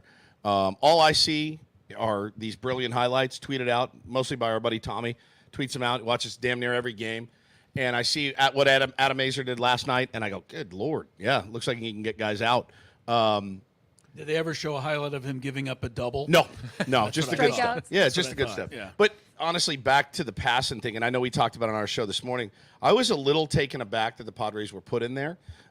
You talked about all those other teams. All those teams have added substantial. Most of them have added substantial payroll. Added a lot of payroll, a lot of new players. Padres have not. They let go of $92 million. So I'm not disappointed by this team by a long stretch. Not even a little bit disappointed. They could have won some games that they lost. They've also won some games that it's gone the other way too. But they're a 500 team, or almost 500. Like that's what I kind of expected. Hang around, make a move, make 2 moves, make 3 moves, and go for it if you're still in it. If pitching has been the issue, it's our San Diego Roundtable Pizza Padres Roundtable. And if pitching has been the issue, and I don't disagree with you, Craig, and you want to change up a starter, who would it be, though? It's almost hard to decide. Right. You know, Matt Waldron's been pretty decent for a number 5 guy. You can't really give up on Yu Darvish and Joe Musgrove now, both coming off really good efforts. Dylan Cease has been overall your best guy. Michael King has obviously struggled and given up a lot of home runs, but he's also shown some of the best stuff. Chris, if you made a change in the starting rotation, where would you make the change? Yeah, I wouldn't make one, and I was thinking the same thing about the everyday lineup. As I was going through it the other day. I mean, I know everybody wants Bogarts out, but he's not going out, all right? You know, he's making all this money, and he's playing far below what he normally does. But you go around, are you going to take out Cronenworth? Are you going to take out Bogarts? Are you going to take out Kim? I think he's struggling a little bit, but we saw what he could do last year. You're not going to take Manny out. Not taking Profar out. Nope. Merrill, I mean, you're happy with what he did at the beginning. You're not taking Fernando out, and you're not taking Campusano out. The everyday lineup seems like this is what we have. Now, you could improve the DH position. I was upset, honestly, yesterday with Graham Pauley being penned into the number 5 spot in the lineup. If you need to play Graham Pauley, please do not put him in the number 5 spot in the lineup behind Manny Machado. I was shocked that the Reds gave Manny anything at all to hit in that game yesterday. If Graham Pauley needs to play, he needs to still be batting 8th or 9th. He's not a 5 hitter right now. He's not intimidating or putting any pressure on anybody. The DH position needs to be addressed. If you want to go with Wade and Eggy Rosario, you have to do so with them at the bottom of the order. I was going to bring it up a little bit later, okay, sorry. But let's get right into that since you did bring it up. Is it time to see Donovan Solano on the big league level? Mike Shildt said he was going to check in during the off day. Do you think that he is now the future of the DH for the Padres? And what moves could they make, Craig, when it comes to improving the DH slot now that Manny's back at third? But don't let him say Brandon Belt. Well, they could sign Brandon Belt. I mean, he's out there and he's available, and it would probably cost $3 million, and you could sign Brandon Belt. And I would still do that, and I would have done it 3 months ago, and I would still do it today. It is time for Donovan Solano. Graham Pauley does need to go down. He's not ready at the big league level yet. He's just not ready. And the only thing they are asking him to do up here is hit, because they've already proven they're not going to put him back in the field and play him at third base unless they're forced to. So if he's not going to be the kind of hitter that, Chris is looking for, right? An intimidating player that can deliver, I'm sorry, he's got to go down to AAA. It's time for Solano. He is our stopgap. They better not do with him what they did last year with Jose Iglesias. That's a great point that Braden has brought up on our show. Last year they signed Iglesias, and we're like, well, there's a guy who hits 300. He's an easy fix, guy to come up on the bench, and then they just never called him up and they released him. Yeah, and he was gone. So I'd like to see Solano up literally tomorrow. Woods, it does seem like it's a good option. Now, Manny's not going to be able to play third every day, though, so that is going to impact the designated hitter position as well. You're still going to have some Tyler Wade days out there at third base. Yeah, which is fine, every now and then, and so far, Manny at third has been Manny at third. He's been a revelation. How about that play made in the ninth inning yesterday that a lot of people didn't notice because he made it so easily. With his bare hand. I mean, it's just, fantastic. We're so used to that now, and we've really taken it for granted that he is so good. I was at the game last Friday night against the Phillies, and we were out of it pretty early, but watching the plays he made in the first inning back, no problem. I mean, the guy's he's unbelievable, the best I've ever seen at third base, and so it's fine to have to give him a day off every now and then. That's fine that you have a Tyler Wade there. That's fine. Donovan Solano can play third. I don't think it's great, but it's fine if it happens. It just, for me, I think we run 3 lineups a week out where you feel kind of like, oh, bench player, role player at the bottom of the order. That's what's been kind of bugging me a little bit, but they're a little bit hamstrung with what they can do. Now, if Solano comes up and is, Donnie barrels, great. That's exactly what we need. We need guys that can barrel the baseball, preferably from the 5-hole. The 5-hole's been like this dark spot all year. Yeah. Let's get the topic a little more positive here. We're now a full month into the season. Well, then go to me, Ben. Not going to you, Chris. I'm going to Annie. She's smiling across from me. I feel like she's got a positive take. Ella's in the jersey, but yeah. Come on. But you all get a chance at this one. What's been the most pleasant surprise for the first month plus of the season for the San Diego Padres? Who, what, your observation? I'm going to have to go with Jurickson Profar, and Craig knew I was going to go with that. Yep. And I just feel like, where would this team be if he wasn't hitting as well as he is? I mean, it's a team that's been struggling offensively. It's been inconsistent. The superstars haven't yet heated up to the point of consistency that I know they would like. So here you have a guy who has essentially made plays happen, kept them in games, been on base when home runs are scored, so he can score a run there. Like, he's been so much a part of things that I think he's kept them near that 500 mark. All right, Chris, you're not allowed to say Jurickson Profar now. He's off the board. All right. What's been your Don't most take pleasant mine. surprise? I want to just say real quick that superstars have to superstar, and our guys aren't. But Profar does rhyme with superstar. Just throwing that in. Profar, go All far. right, my surprise is Robert Suarez. Damn it. Sorry, did I get in ahead? That's of a you good guys? one, though. That is a great one. You know, I don't unreal. know that anybody had him penned in to be 10 for 10 with a 0.79 ERA and basically automatic. You know, I mean, this is his first season full-time closing. He also seemed to – I thought he struggled some in spring training, at least at the beginning. I thought, we're in trouble. I thought Matsui and he were going to battle for this job. I even thought Usuk Go might be the closer by the time it all got said and done.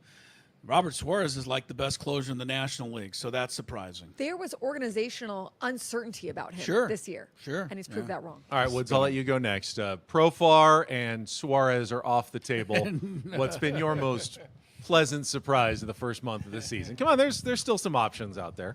I mean, 21 years old.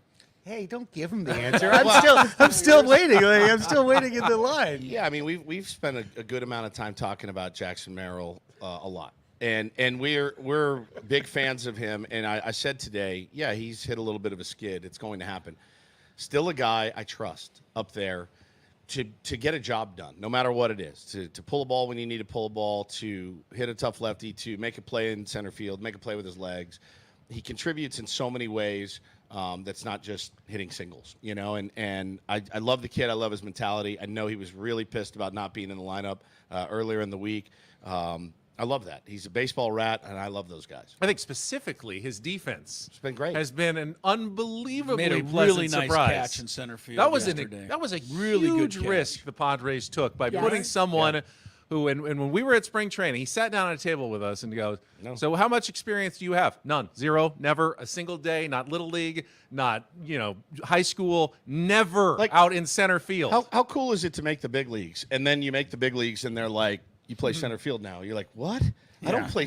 My buddy that played for the Rockies, he went up the day he got to spring training.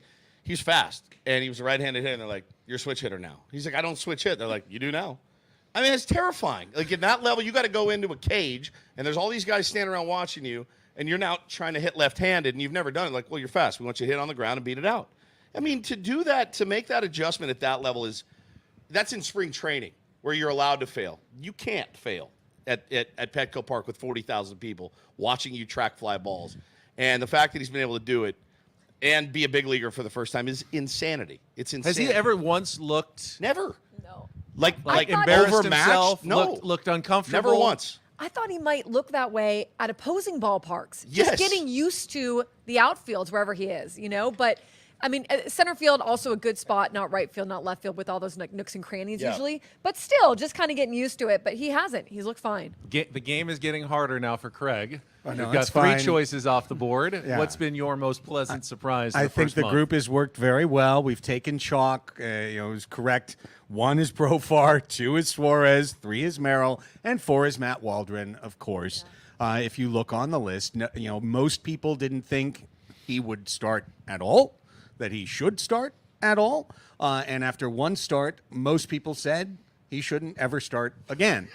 And he has turned in, so far, the second best performance of any of the Padres starting 5. That's a little bit of an indictment of Darvish and Musgrove, to be sure, but it's also a lot to be said for Matt Waldron. The thing that he has done that's really surprised me is that he has overcome 2 things already in April that I thought he would just not be able to overcome. The first is the third time through the order penalty, because it really got him last year, And I was saying on the radio, you shouldn't pitch him past 18 batters. That should be his line of demarcation. And he's done it. He did it last time out.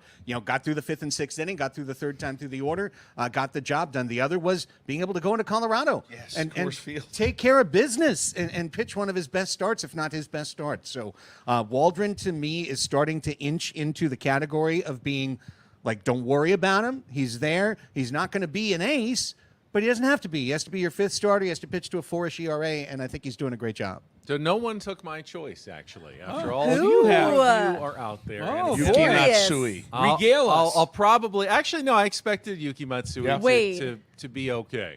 And this is probably going to anger a few people in the audience in particular, but my biggest pleasant surprise has been Jake Cronenworth in the first month of the season. I like Jake. I have confidence in Jake, but I did not expect – to see the kind of barrels, the kind of power, the kind of all fields contact that we've seen from Jake Cronenworth. The small adjustments, and seemingly were kind of small adjustments that he made during the offseason, are paying off in a big way. In fact, his numbers behind his numbers are even better than the numbers he's been putting up, which are second in the Padres in home runs, leading the Padres in runs batted in, and maybe the biggest reason why there is still some hope for this team.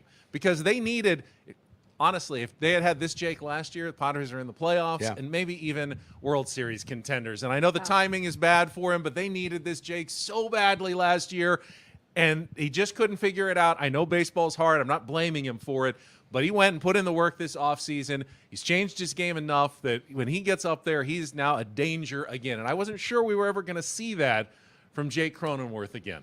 Well, I love that you said, I'm glad you went to me quick. I'm going to be quick about this, but I can't help but compare this first baseman to the last first baseman, who both got the biggest contracts of their lives, and one, after 2 years of struggle, came to spring training and said, I don't need to change anything about the way I play. I don't need to change my swing. I don't need to change the way I play first base. I've gotten here, and I've gotten all these accolades doing it this way, and I'm going to keep doing it. And 2 years later, he was out of baseball into podcasting, which is great. It's a great thing to do. But it's every kid's dream.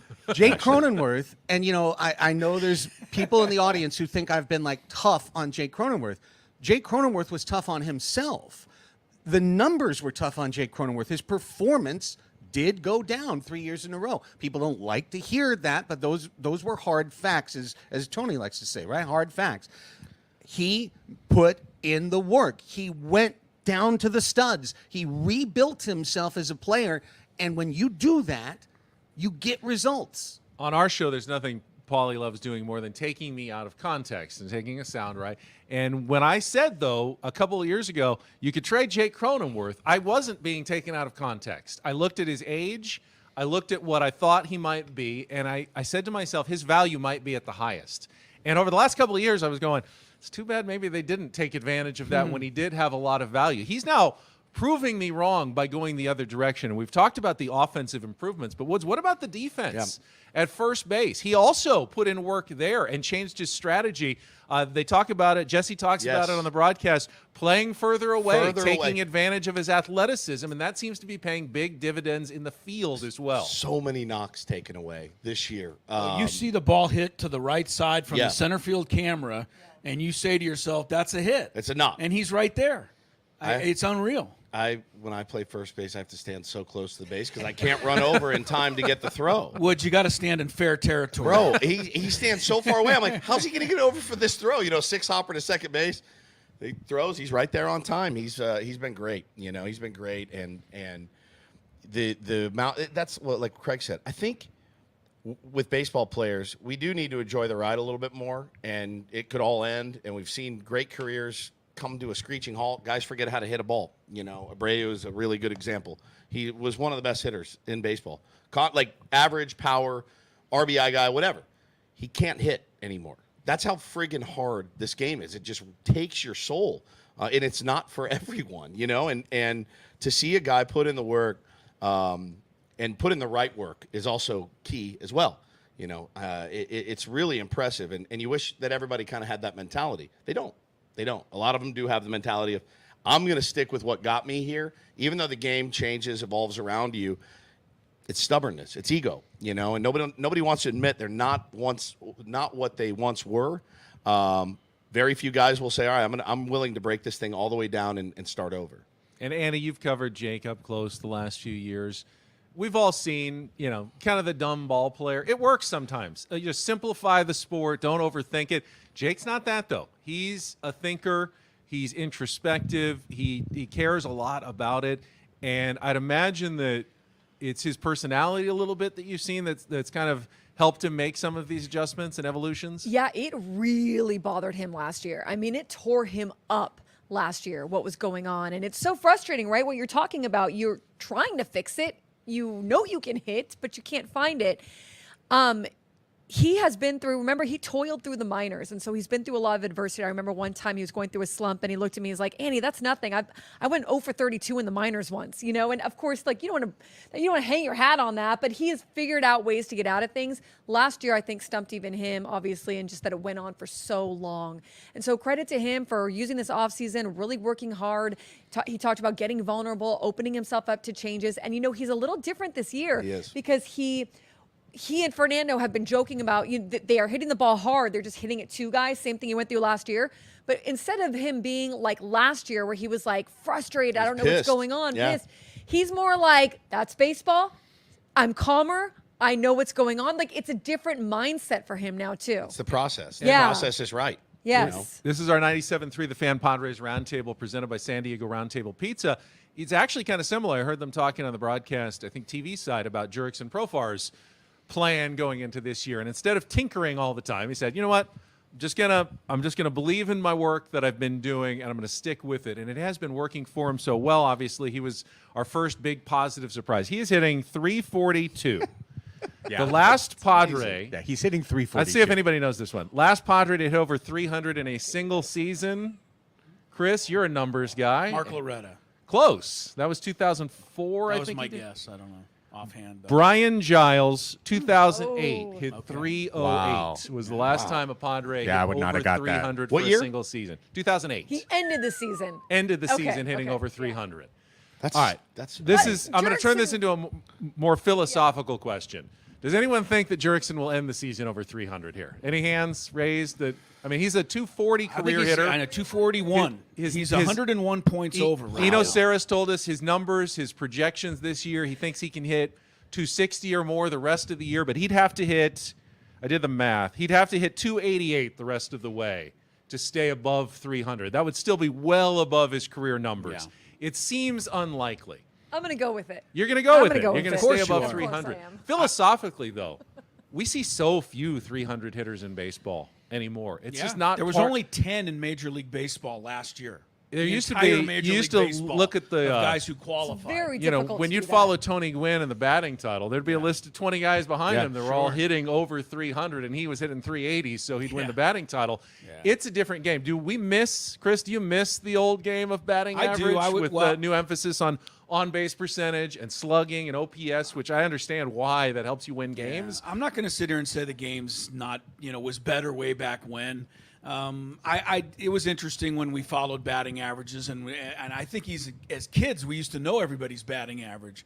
Now, batting average is not an important statistic, but that's why Luis Arraez was a guy that I really kind of fell in love with last year when he made a little run at 400 and was hitting balls to left field and left center and spraying it around.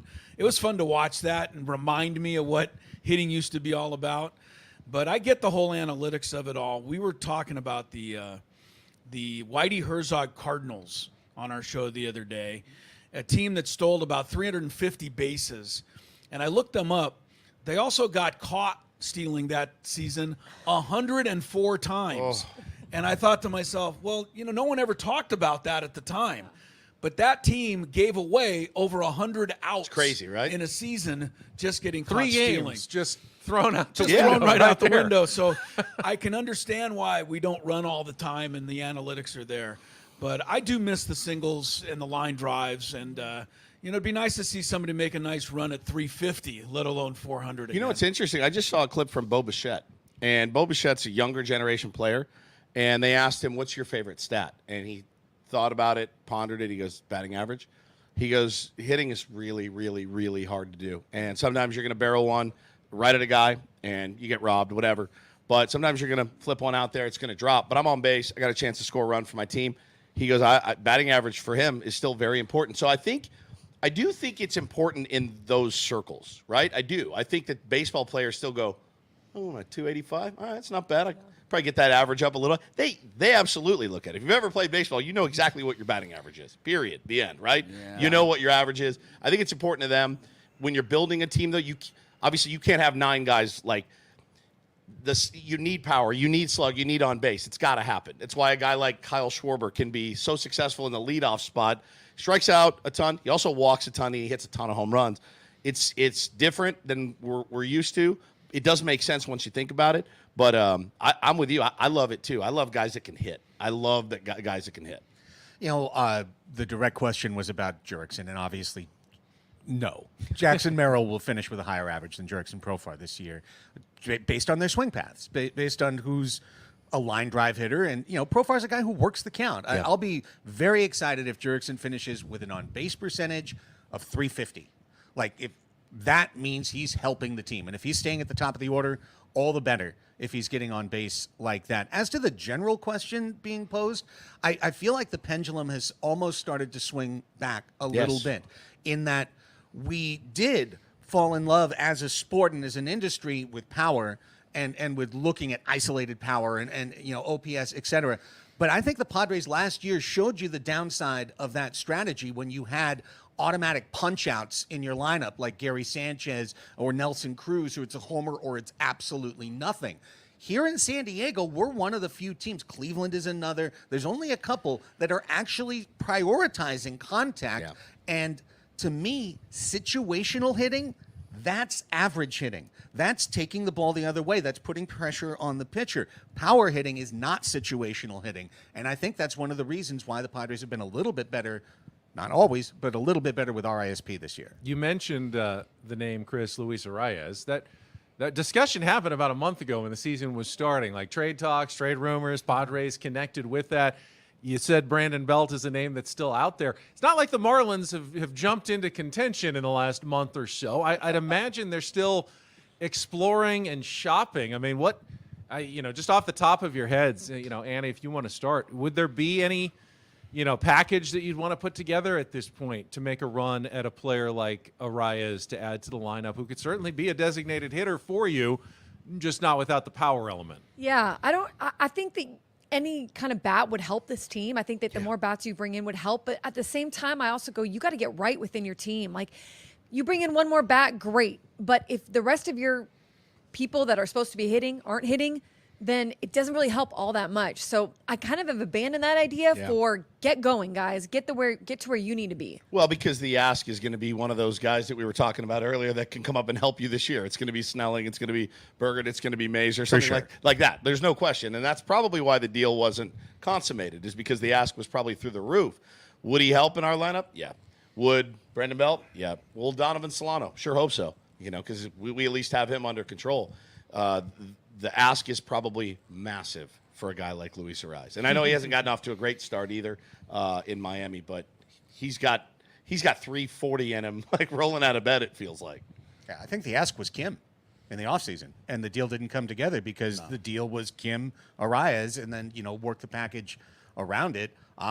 Pitching prospect for Arias is really dicey for me because he's a player without a position on the San Diego Padres. The only place he could play is DH. And then you're vacating power in your DH. I know he's a great average hitter, but I'd still prefer Belt because he would at least add a little bit of thump to the lineup.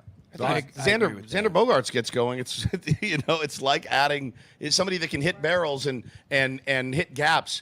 You don't need Xander Bogaerts to hit 25 home runs. He's got to be average. Like, he's got to be his average. And that's like getting an entirely new player for this team without giving up a Robbie Snelling or somebody like that. I do agree when Chris said Graham Pauley in the middle of the order. I get lefty-righty, first time all season, try something different. That just can't. You can't have Graham Pauley until he proves he can be up on the major league level, sitting in the middle of guys who are actually swinging the bat well right now. And that was almost could have cost the Padres that game against the Reds. Yeah, I thought so, and I was and I said it before when I saw the lineup. I said to nobody in particular that I'm saying this ahead of time. I don't like this decision. You got to start tweeting that stuff so Right, people you're believe right. you, So right? I didn't want to, because I didn't want to be an I told you so. But I want to go back to the trade possibility. I agree with Annie. I think this team needs to prove that it's good enough to warrant thinking about trading a prospect to improve the lineup. Because if you do trade a prospect and you do add somebody to the lineup, and then this team isn't good enough, then you lost a prospect. So I think they've got a month and a half to prove to me or whoever, I'm not making the trade, prove to I guess AJ Preller and management that they have a shot to really contend and that another bat is going to help them get where they want to go. But aren't they? And you're right. You're absolutely right. But aren't they? They're in it now. Like they're just going to be. They are. They're going to be buyers, right? They're going to be in it because of the guys that they've committed to long term. The unmovable guys, the Mannies, the Xanders, the guys that aren't going anywhere, the Tatises. You have your core.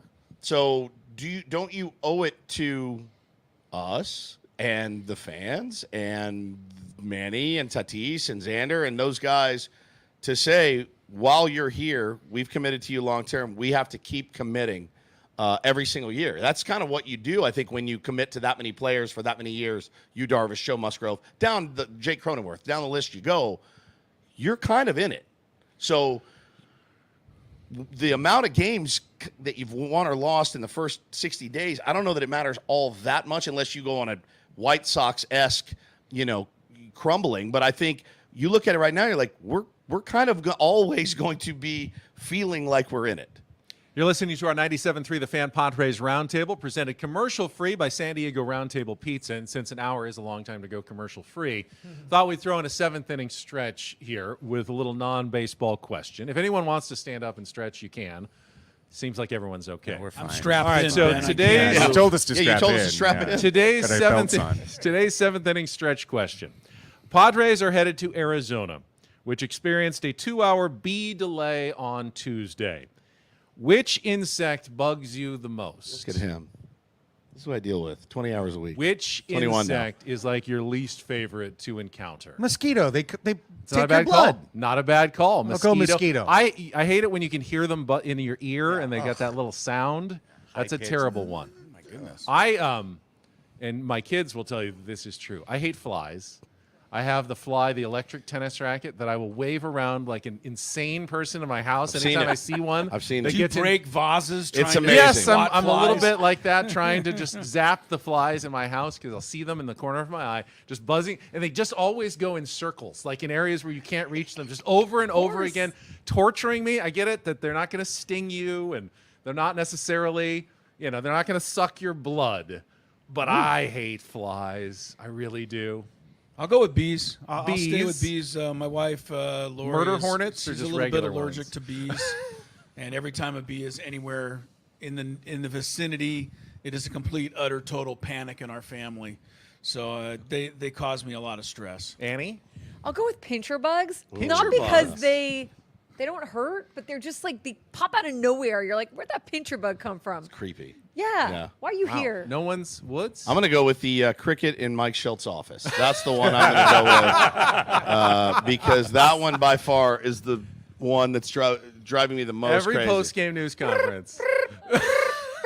And I'm like, Sure, that's not his text tone. I don't know what it is. Like a lucky it cricket sounds mouse. Get like the beekeeper guy to come to Petco Park to find the cricket. I had a and cricket. Eradicate it. I had a cricket in my apartment one time. I had a big loft downtown Dallas, and it was old industrial style. There was a cricket That'll in keep there. you away. Anytime for you a get month. close, though, they go silent, and you can't I find went. them. Right.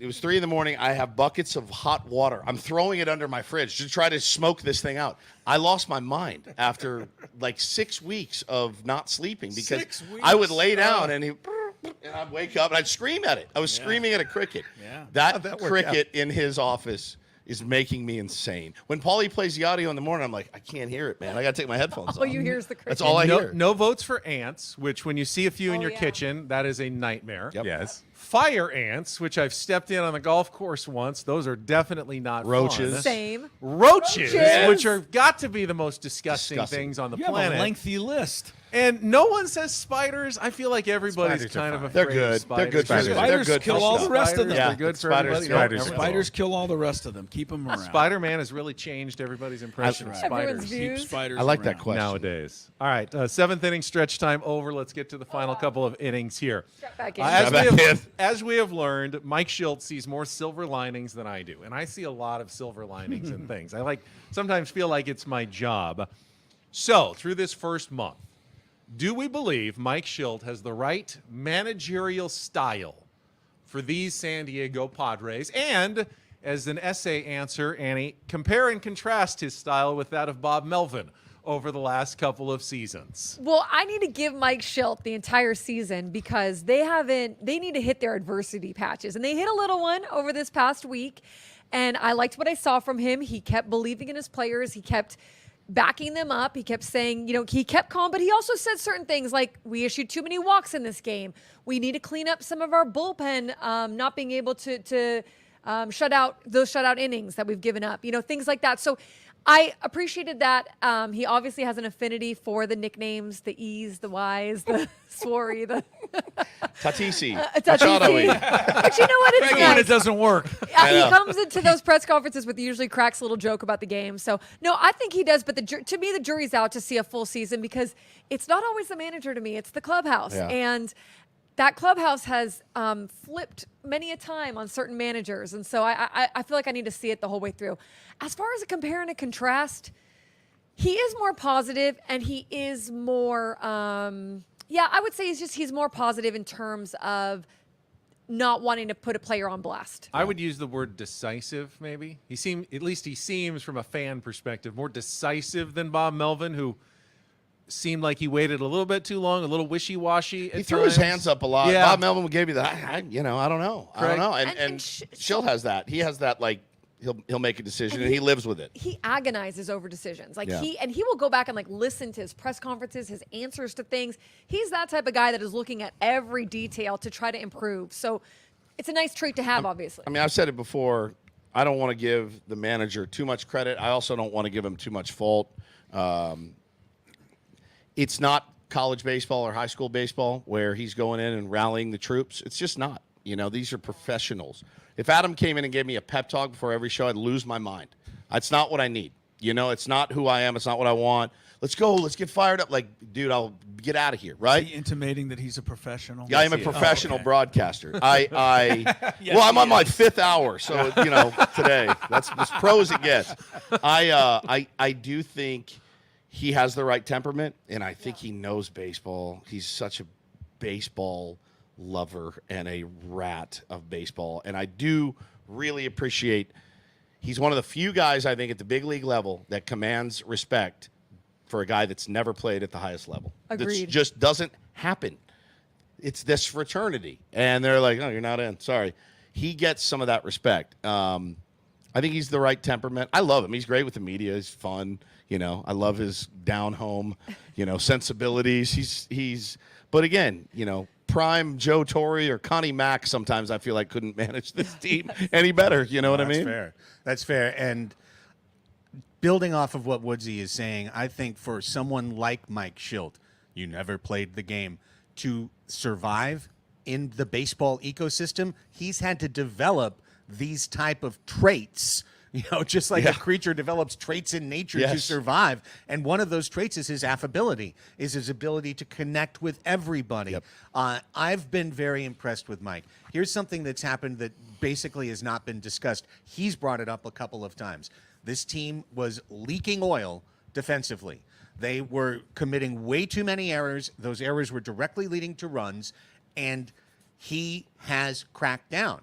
The thing I like, I heard one of your callers, it's stuck with me since your caller said it. He praises in public, and then he works in private. That call was so good. Yeah. Right? To correct things. And the Padres, for about 7-8 games now, have been playing stellar defense. They have been making every play routine and otherwise for the team. And that's what they have to do to win. I really like a lot of what I've seen from Mike. I think your mileage may vary as a fan and as people who cover the team in terms of how long the positivity juice will still taste sweet to you. But I've been very impressed, and I think he's a much more hands-on, detail-oriented manager than Bob Melvin. Chris, I bet you're a Mike Shildt fan. I am. Yeah. He's funny. He's fiery. But more than anything, he's got his players' backs. He proved that in the game that Profar got thrown out. He went out there and made sure he was getting thrown out as well.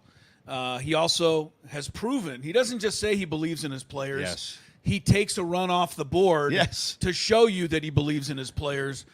By putting Manny up, I mean, I'm surprised we haven't got to it, probably because all of our shows have torn this down since the decision, was made the other night.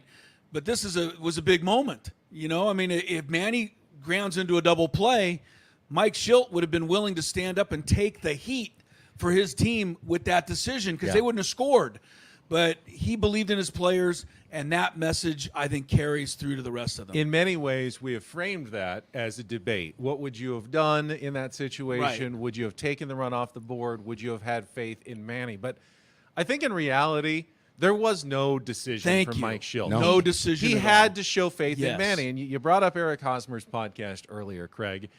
The only thing that I've gotten out of that is when he was talking with Fernando Tatis Jr., and they talked about the moment Jace Tinkler lost the San Diego Padres, when he didn't have Tatis's back after the 3-0 swing, when he apologized for one of his own players. You will, I would venture, never hear Mike Shildt apologize for one of his own players. He will always have their back. And to prove that, he had to show faith in Manny Machado. He had no choice. Good or bad, he had to show faith in Manny Machado. He did, and there's always it's not even an or. He did, and he also believed Manny Machado would come through. He is that half full guy.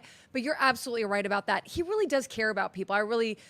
Just talking to Mike Shildt last year, the last few years, and this year, he truly cares about. You guys went to dinner with him. We've heard about that, right? He wants to get to know the ecosystem around the Padres, and he understands. He's smart about the politics around it too. All right, let's look ahead. Padres are heading back out on the road where they actually have performed better than they have at Petco Park this season. Don't expect that to hold forever. Baseball rules are baseball rules for a reason. Most teams play better at home, and they're not going to lose every home night game the rest of the way. They finally got one a couple of days ago. But Arizona Diamondbacks for 3 games, and then the Chicago Cubs for 3 games. Some more tough pitchers, including Shota Imanaga against Yu Darvish on Monday as the projected matchup. Chris, what are you kind of looking for from the Padres this next road trip? What's kind of a good target to build on from the series victory over the Reds? You mentioned Imanaga, who's probably been the rookie of the year, with all due respect to Jackson Merrill, who we would all like to vote for. Imanaga's been stellar. But first, you got to get through Zach Gallen, right? They pulled him, actually. They pushed him. Oh, I did believe they? they pushed him back. Maybe Sunday. Maybe Sunday. Yeah, they pushed him back. Well, that doesn't break my heart because he might normally. still see them. I will say, the guy they're bringing up, Ciccone? he's got a cup of coffee. Madonna's nephew or whatever. This has happened to us. Yes, and I know, it's happened to us in Arizona. Yeah. So I say, They are coming Zach off Gallen's the devil that you know. Yes. You know what to expect I from know, Zach but I Gallen. know that I'm going to It's a pretty probably. good It's a pretty good devil. Yeah, I'm probably not going to score. I just want, look, we need 3 good starts in Arizona, and we need, 3 good starts at Wrigley Field. Craig's right. If they don't get the starting pitching, this team is not going anywhere. I want to see here's what I've been talking about all week, and especially during the 5-game losing streak, and we joked about it earlier, but the superstars really do need to start superstarring. And Manny, is starting to show signs. The double the other night, spurred on by Mike Shildt's belief in him. But that led to yesterday, where he hit a 3-run homer that was taken back. He hit a line drive base hit and hit a ball to the warning track, all with no protection behind him in the lineup, I'll add again. So I think he's starting to break out a little bit. Fernando's got to stop swinging at curveballs in the left-handed batter's box. It's driving me crazy. And Bogarts has to eventually, my goodness, his OPS is in the 500s. That's bad even for a bad player. Those are your 3 superstars, along with Darvish and Musgrove, and then you throw Jake in as the 6th guy who's full. That's what's got to carry this team. And honestly, what's been carrying this team are the are the Merrills, the Profars, Merrills and yeah. the Profars. Yeah, So the Campies. This is what I want to see on this road trip: is these 5 guys to stand up and start earning some paycheck. Craig, what are you looking for the next 6 games? I mean, I'm looking for survival first and foremost. I've been really worried about this stretch of games, and the Padres knocked 2 out of 3 against Cincinnati, and that was one of the teams I was worried about.